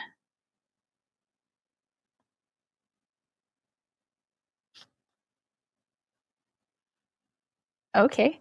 So colored like a lion color. Okay. Cool. Okay. So, well, actually, it is a little liony looking. I don't know if it's lion colored. Lion colored or toothed like a lion. That makes more sense because motherwort is I'll show you in just a second. It's like razor sharp. So it looks tough, but it's so helpful. It's so mothering. It's like all just teddy bear love when you work with it. So that can mean something too. So take that in. Okay, cardiaca obviously probably means pertaining to the heart, but we'll look it up. Cardiaca.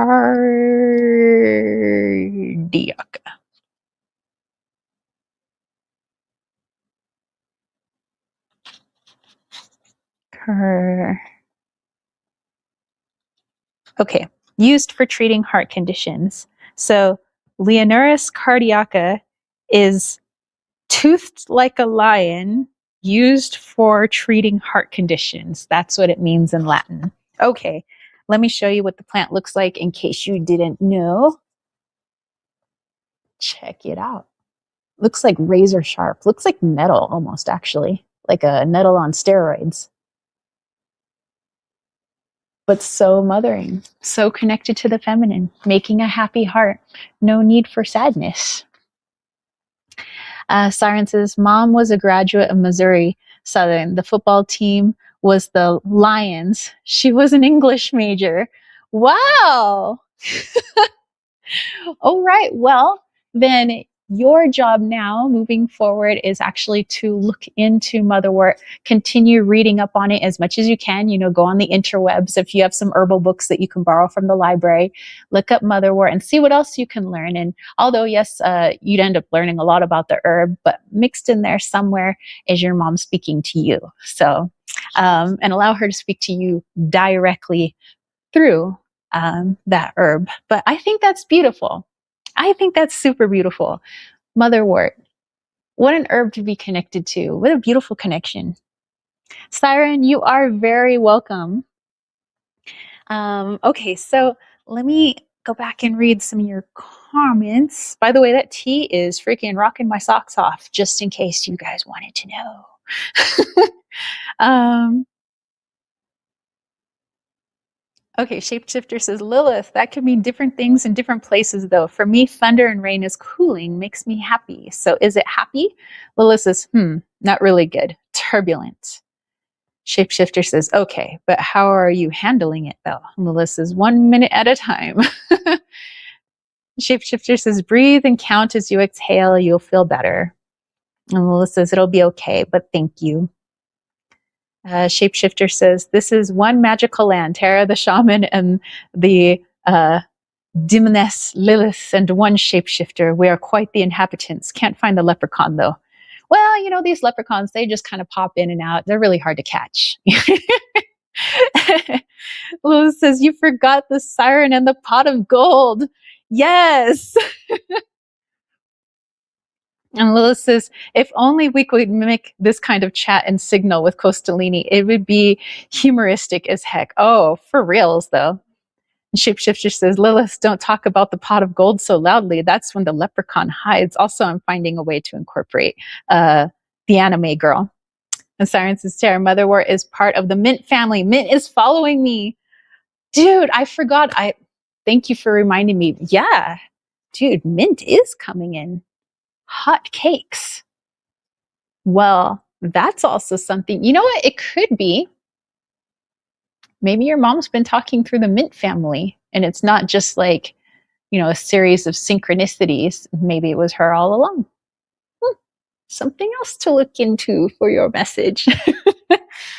But yeah, may she rest in peace. May she be happy up in heaven, however it is that they party up there. I mean, once I get up there, it's going to be a party. I'll be like, watch out now. This is how we work some turntables. All right.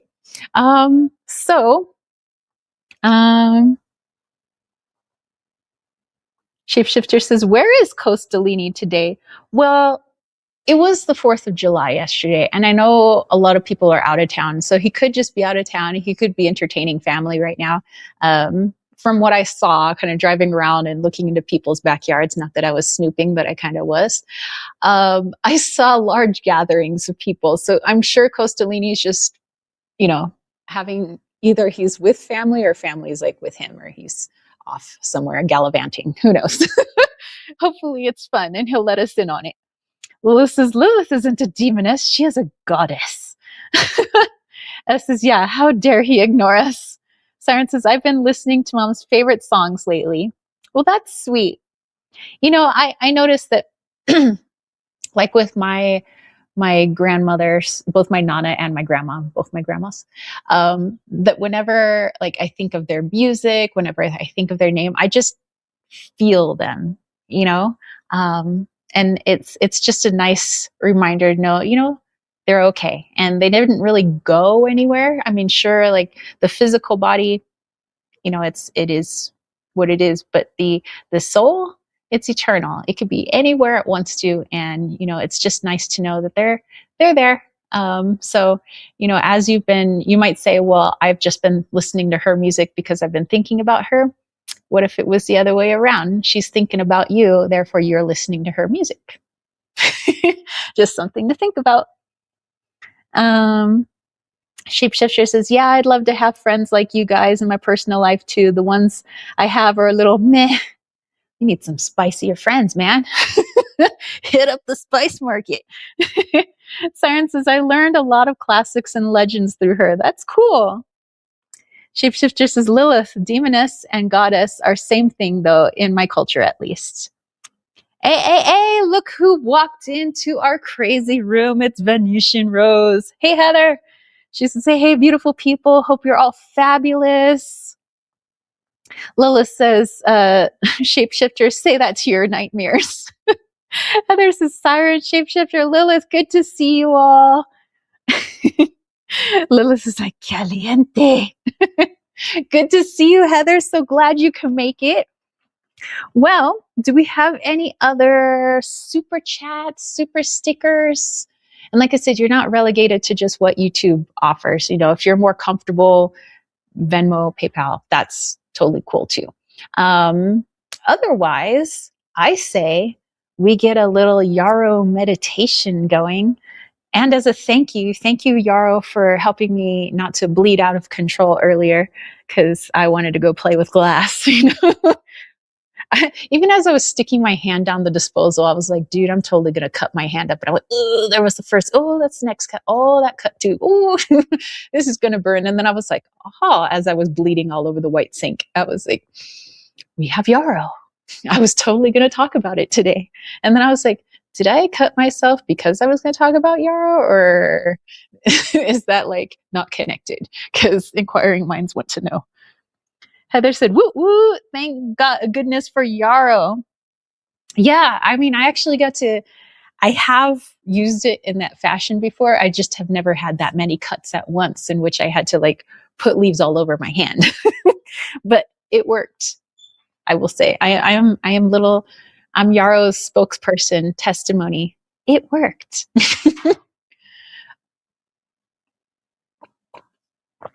Okay.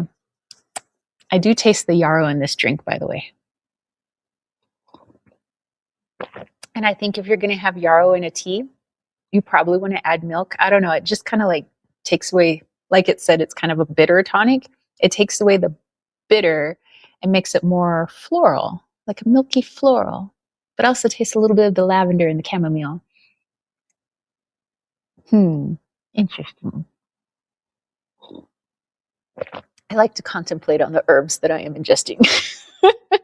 Lila says, so sink disposals are a USA thing, but can't they just take glass? I'm confused.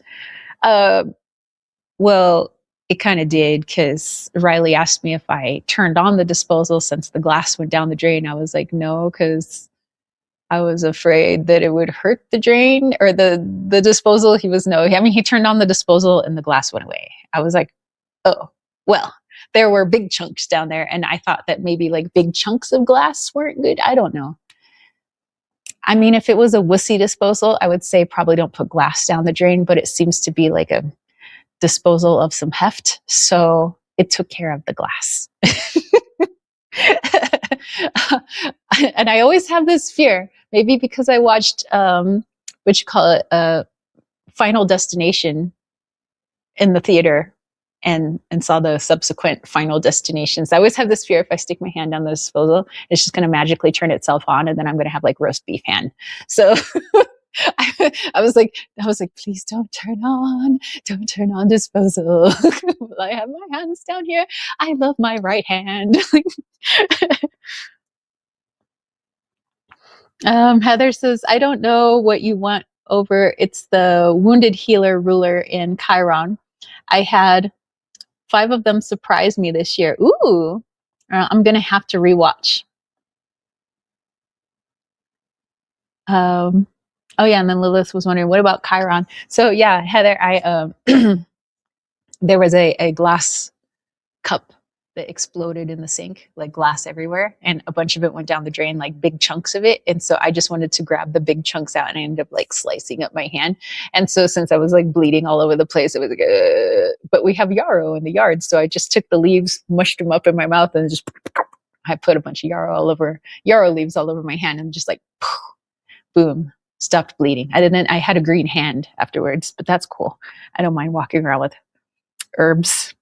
I mean, even the neighbor, her neighbor next door, or across the way, I like went to walk away. We were talking to him, like Riley and I were all talking. And then I turned around and he said, oh, you have a stick in your hair. And I was like, what's new? I was like, so every time I take a shower, plant material is always falling off my body. I was like, it's all caught in my hair. It's fine.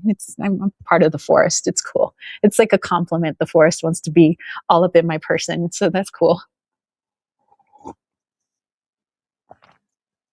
Lilith says, I have a question about a dream involving Chiron. Ooh. And Heather says, the name typically refers to the famous wise centaur in Greek mythology who tutored heroes like Achilles and Jason.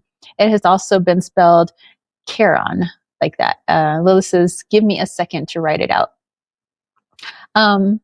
Interesting, Heather, that you mentioned Achilles, because there's also the story of Achilles and Yarrow. So synchronicities.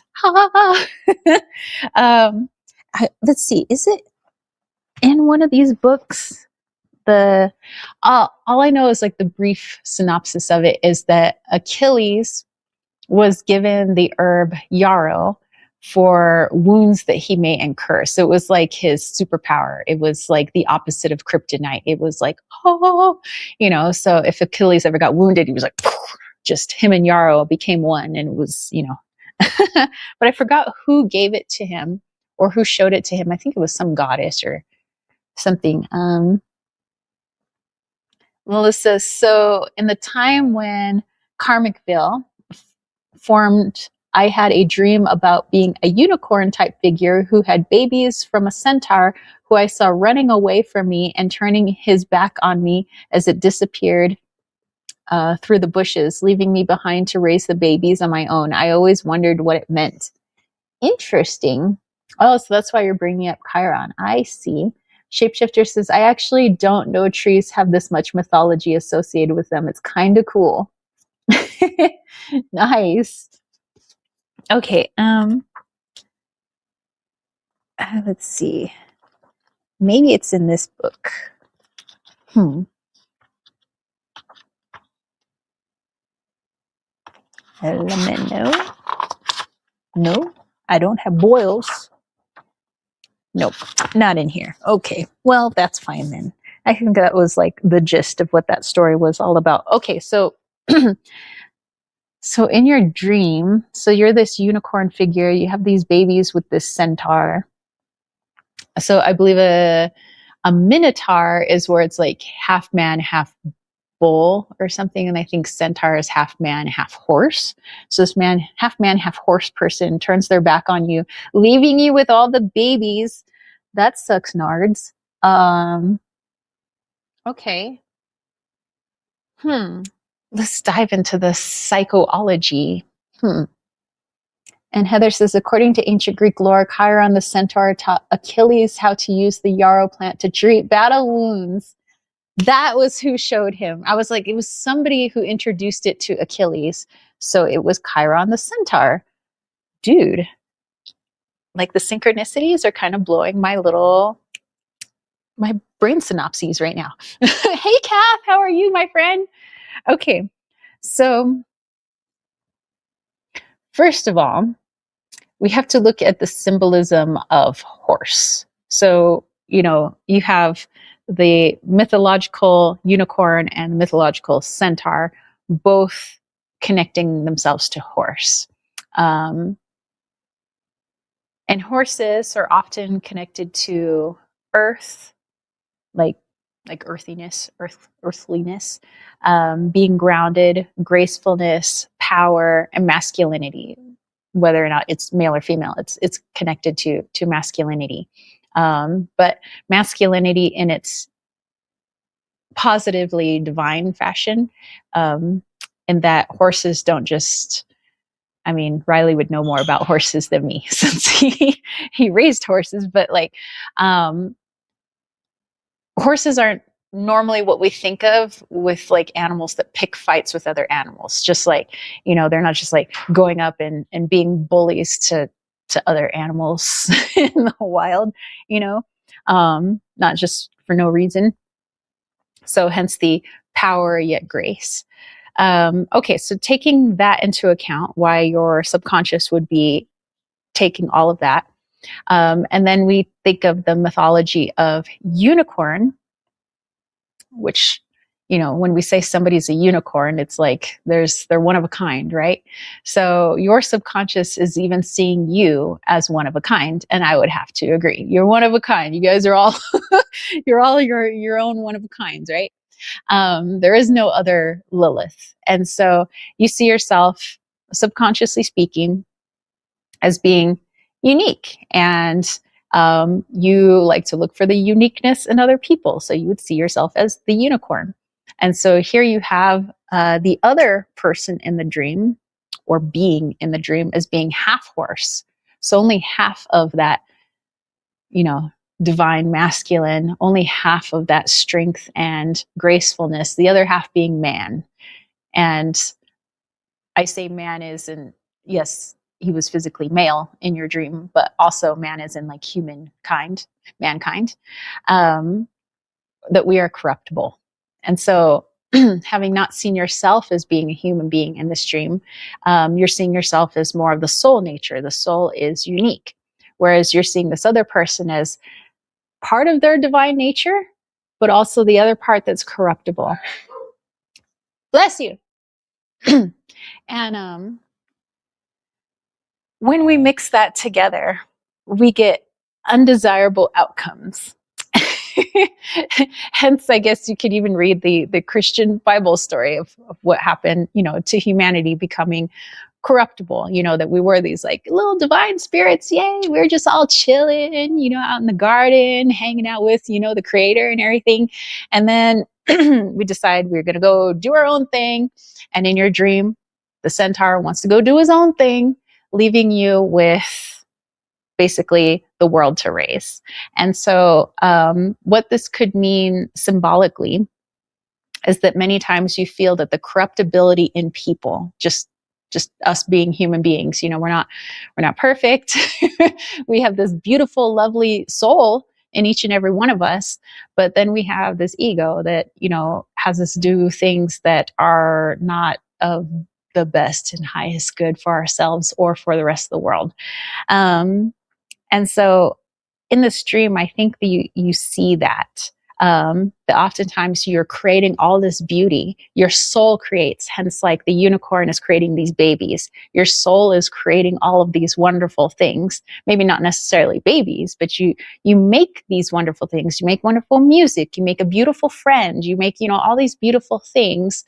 And the corruptibility in people cannot always see it. And so, it seems like it was kind of a sad dream, like you being kind of frustrated and sad, like, hey, I made all this stuff.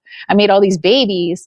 You're just gonna walk away. You're just gonna turn your back on me. So I think that's your subconscious kind of playing out how you view people at times, that they are the ones that just kind of like leave you hanging. You think, oh, hey, I'm feeling pretty good with this person. Let's make beautiful music together. Let's create some things. And then they're like, they don't appreciate it as much as you do. So I don't think that your subconscious is telling you to stop creating, but just to understand that not everybody is going to appreciate things as much as you do, appreciate the things that you make. And so, what you might want to do is just create for you, which I think you kind of already do. You make things because you like to make things. You do things because you like to do things. You're not necessarily doing it because you think that another person is going to like it.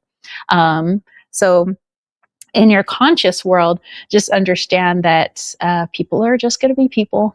They have their own ego. They got their own issues and things going on. They're not always going to see all the beauty that you make, and they're not always going to see you as the unicorn that you are, the one of a kind, beautiful soul who loves to just like make all these wonderful things. But that's okay. We can't force people to see us the way we want to be seen. Therefore, just be the person that you want to be, and it's all good. So I think that's kind of what your subconscious was trying to tell you in that dream, which I think is pretty cool. I think that's actually a pretty badass dream. Okay, let me go back up here. Heather says, as recorded by the Roman encyclopedist Pliny the Elder, Chiron passed his supernatural knowledge of herbalism down to Achilles during the siege of Troy. Achilles famously used yarrow to rapidly staunch the bleeding and prevent infections in his wounded soldiers. Cool. Thank you, Heather, for looking that up. That's freaking rad. And Melissa says, ever since I understood the mythology of Chiron, I'm like, wait a minute, did that dream bring out a message? And Heather says, that's so synchronistic. She's also saying hello to Kathy. Lila says, it almost felt like past life fragment. And Shapeshifter says, I'm definitely a miracle. Man, we're all kind of a miracle. Beautiful miracles you guys are. And Heather says, I wonder if there's something going on because Chiron's in Taurus. Oh, is that why I like baking so much right now? I'm all like foodie. Cass says, hope you've all been well. I'm doing fabulously. How are you? And Heather says, we're all miracles. The probability of us being born is so slim. Since you are here, you represent the exact resolution of these impossibly rare events, which is why many consider each individual's existence to be a statistical miracle. 100 to Heather. I agree with what you're saying. That's beautifully said. Shapeshifter says, we are all winners in the race. And Heather said, exactly. And Shapeshifter says, quite literally. Heather said, I absolutely agree. So welcome. It's so cool. I was researching it this year, and Lilith is like, "Amen, sister." Yes. Okay. So yeah, Lilith, I hope that helps. Um, it could also be part of a past life fragment, but the reason I feel like sometimes like we might be feeling a part of our past life coming through is not so that we could stay in the past. Actually, to go off of what Siren's poem was about, she was talking about in her poem, she was saying ghosts of the past and, looking to the past, having reverence for the past. But then there's this hand reaching out from the past, bringing itself into the present. And so I think that's actually apropos, because if we are having these past memories, these past life memories, or just a memory of the past that happened in this lifetime, it's coming forward for a reason. Our subconscious is like going through its little memory Rolodex, whether it's this lifetime or not, and saying, hey, there's something going on in the right now that's meant to be aided from what we learned before, or something that was unresolved from before. So it's not so much in now you have to dive into what was going on at the time, why was I a unicorn? And it's more like, okay, so that happened, but what's it trying to teach you from that past about what's going on in your present right now? And so it seems like right now it's just, first of all, acknowledging your unicornness, symbolically speaking, and acknowledging that you have a lot to give to the world, a lot to create. You have a lot of abundance, as we mentioned earlier, Miss Fern Gully over there. um, but then also in understanding that as beautiful a soul as every person on this planet may have, we also have this part of us that's not so beautiful. And that's the part that has trouble seeing the soul in everyone else, the beauty in others, because it's so consumed with the self. Not to say that we're all super selfish or anything, but that's just kind of how the ego is. The ego is always worried about its own preservation, its own self. And so it has a hard time seeing somebody else's beauty, somebody else's creations. It might forget to, let that person know how wonderful they are. It might, it's just kind of how it is. It sucks nards, but that's what the ego does. It thinks it knows best. It's like, I don't need the creator. I don't need, it's like, okay, well, ego, how's that working out for you? um, let's see. Heather says, Chiron, that's interesting. It's a past life wound in your chart, so you can resolve it and help others. I have full-blown chills. Woo! Nice. Dude, I love this. I love diving it all. It's so cool.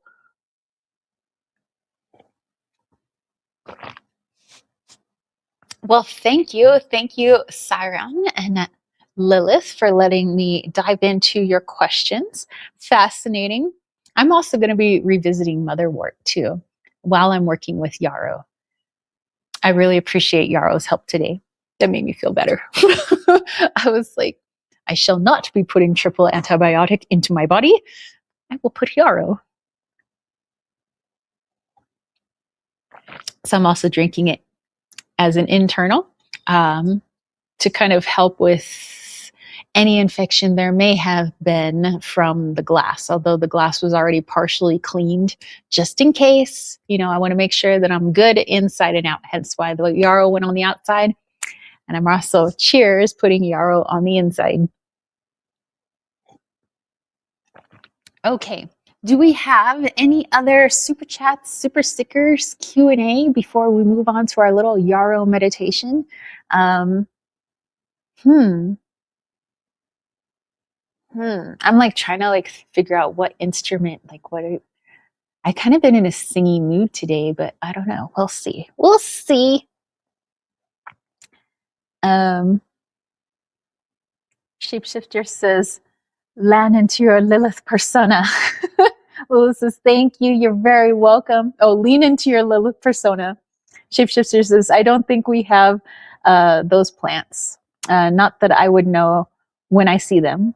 Well, I would say, as to tell everybody, always get to know just the plants in your area that literally surround your apartment or your house or your condo or wherever it is that you live. And there's an app that I use called, what's it called? Plant Snap. Yeah, Plant Snap.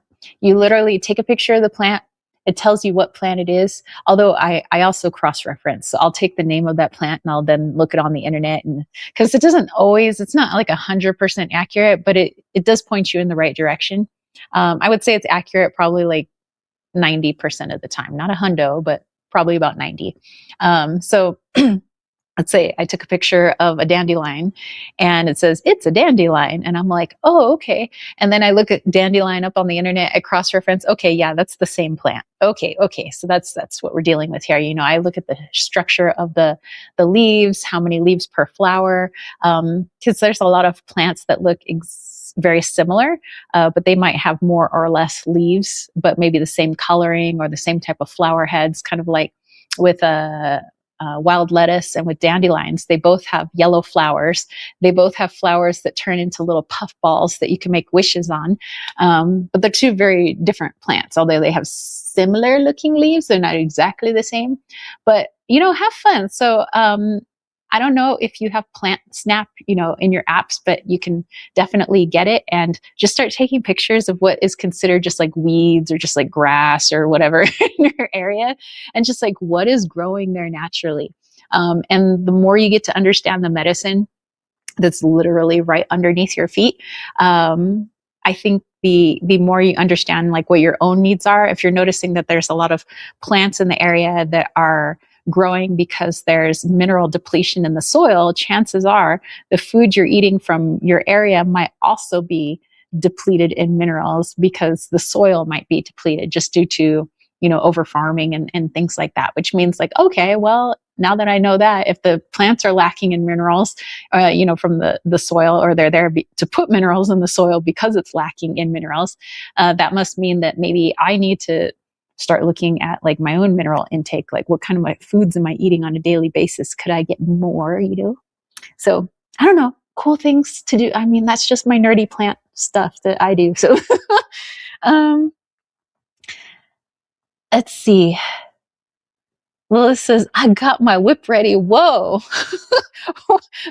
This chat has taken a turn. Lilith says, bend over, shapeshifter. He says, I live in a city. Most greenery here is grass. Well, look at the weeds trying to get through that grass. Because although they might be trying to be all like, oh, we're going to cover up the natural flora with this beautiful Bermuda grass or whatever, but what's trying to poke through that grass? That's your natural stuff. Shapeshifter says, the psychological torment once isn't enough. Lilith says, never.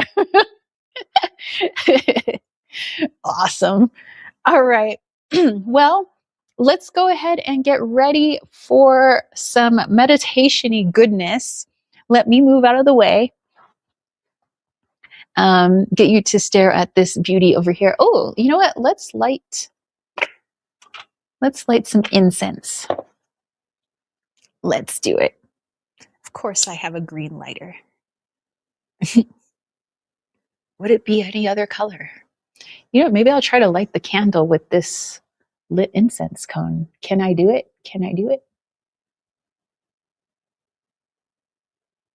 No, it doesn't want to light. Freaking candle. Be that way.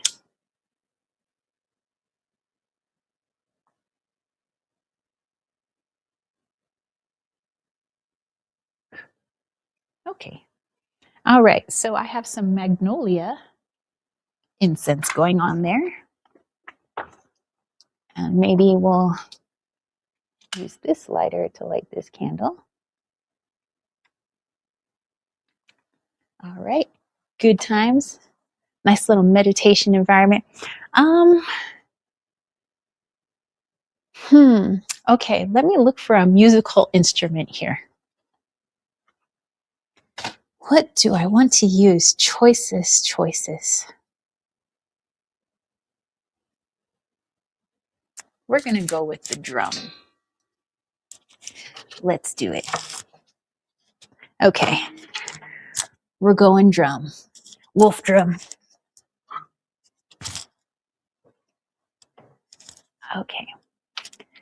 lower my little tripod here. Lilith says, did anyone else have super chat, super stickers, Q&A? Oh, yes, yes. Let me know if there's anybody else. If not, we're going to go get our, like, chill on. We're going to get all spiritual right now. And Yarrow, I kind of want to get Yarrow in there. Yarrow is going to be helping us out.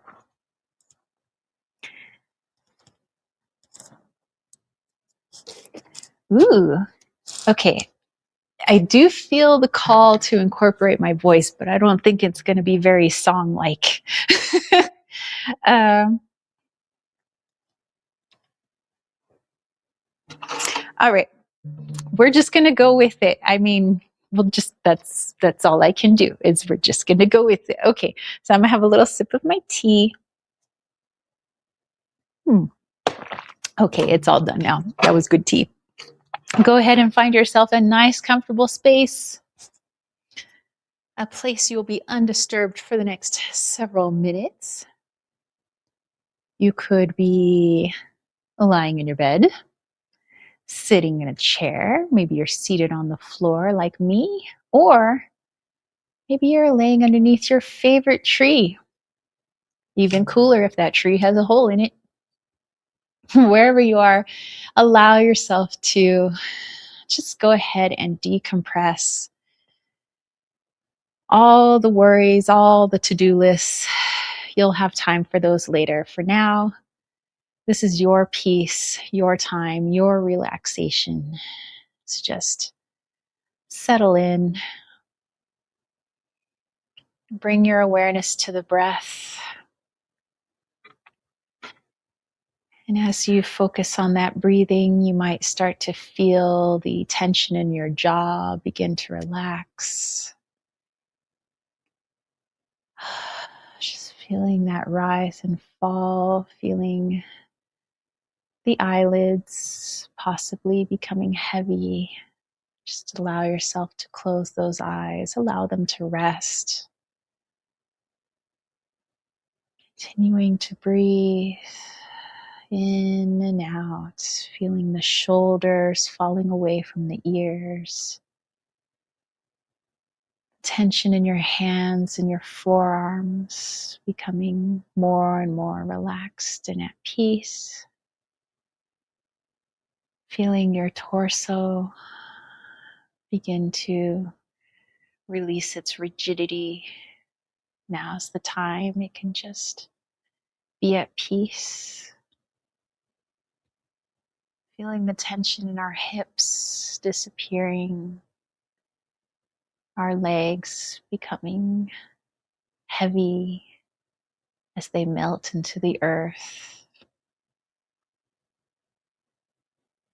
Feeling any tension in your arches or your feet. Just allowing that body to melt with every breath, every inhale, every exhale, sinking more and more deeply into that peace and relaxation.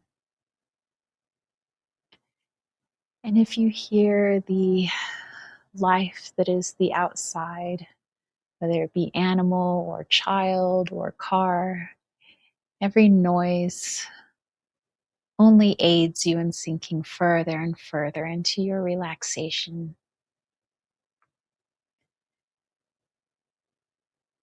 And if you find your mind is a bit busy, just nod your head and allow those thoughts to continue to drift right on by. You'll have time for those later. And every time they drift by, you sink more and more into the earth, more and more into this peaceful state.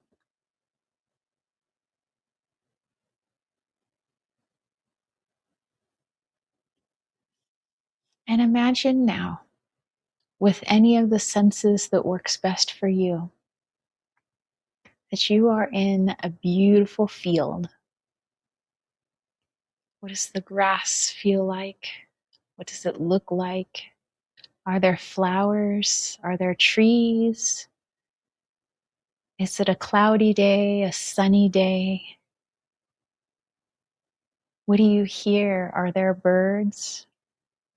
Do you hear the chirping or the buzzing of a busy bee? Do you hear the wind through the leaves of those trees? Do you feel it along your skin?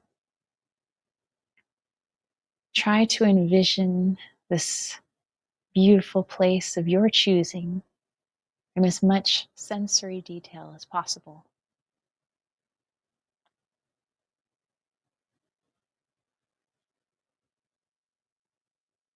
And among this grass, among this beautiful place, you notice the multi-clustered head of Yarrow with its hundreds of tiny white flowers and its little yellow centers, happily swaying in that gentle breeze. Perhaps you notice many yarrow plants surrounding you. Allow your gaze to soften as you focus on this plant while listening to the birds and the bees or feeling the butterflies as they fly past your cheeks. And let's dive into its medicine.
Go ahead and bring your awareness back into the body, thanking Yarrow for its medicine, for anything it had to share with you.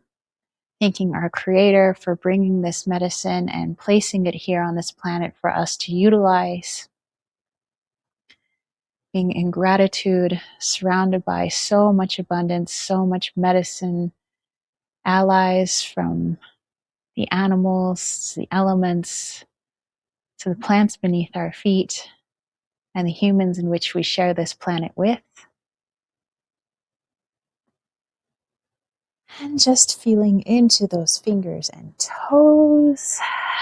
And when you are ready, giving yourself a nice big stretch. All right, you guys. Thank you so much for hanging out with me today. And thank you for allowing me to dive into your awesome, amazing questions. Let me look at some of the things I missed. You guys. Whoa, this whole conversation going on. Wow. I missed a whole combo.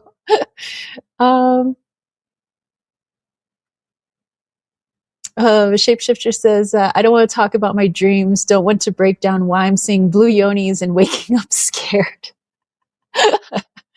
Nice. Lilith says, why are you scared of blue yonis? And then Kath is cracking up and she's at her work desk right now. Shapeshifter says, I can't tell. Can you? Heather says, sitting next to my Yarrow, hiding from the sun like a vampire. Aw. Lilith says, not really. It feels racist to me.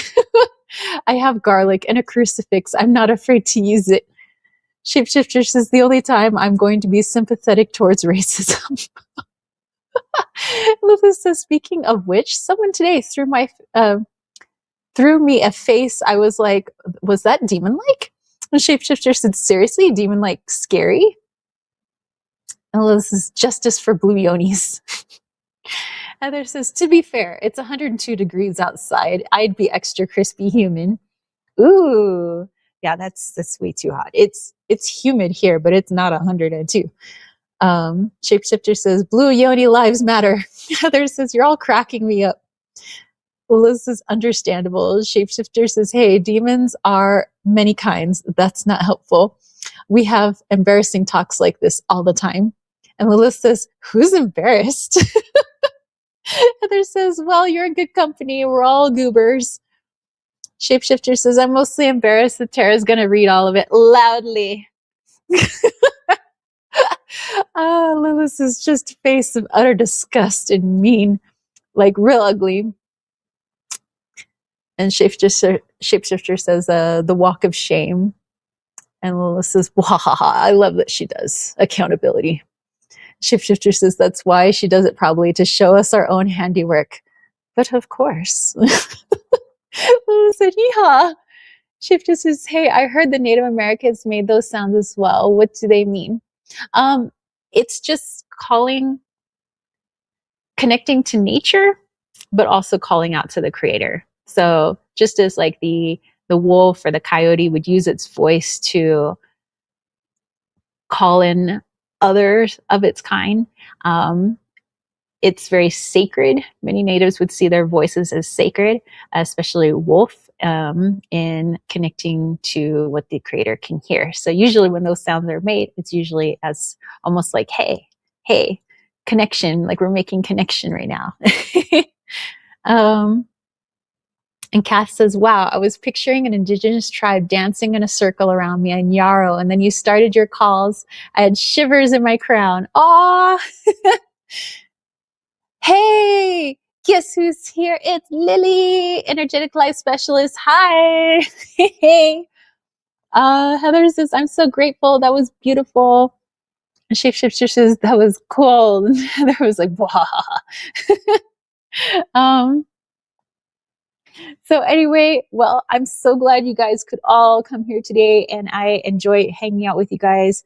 Thank you for hanging out with Yarrow and I and sharing your stories and humor. That's why I love hanging out with you guys on Sundays. But anyway, I will catch you all next week. I hope that you have a beautiful rest of your week. Work with Yarrow, see what medicine it has for you. And if it is the wound healer, perhaps, there's something that we need to work on this week in terms of wound healing, whether it's physical, could be emotional, could be mental. But yeah, let's ask Yarrow to be by our side while we work on that. So anyway, I love you guys. Have a great day. Have a great rest of your week. Peace, love, and chicken grease. Stay wild, my friends. Woo!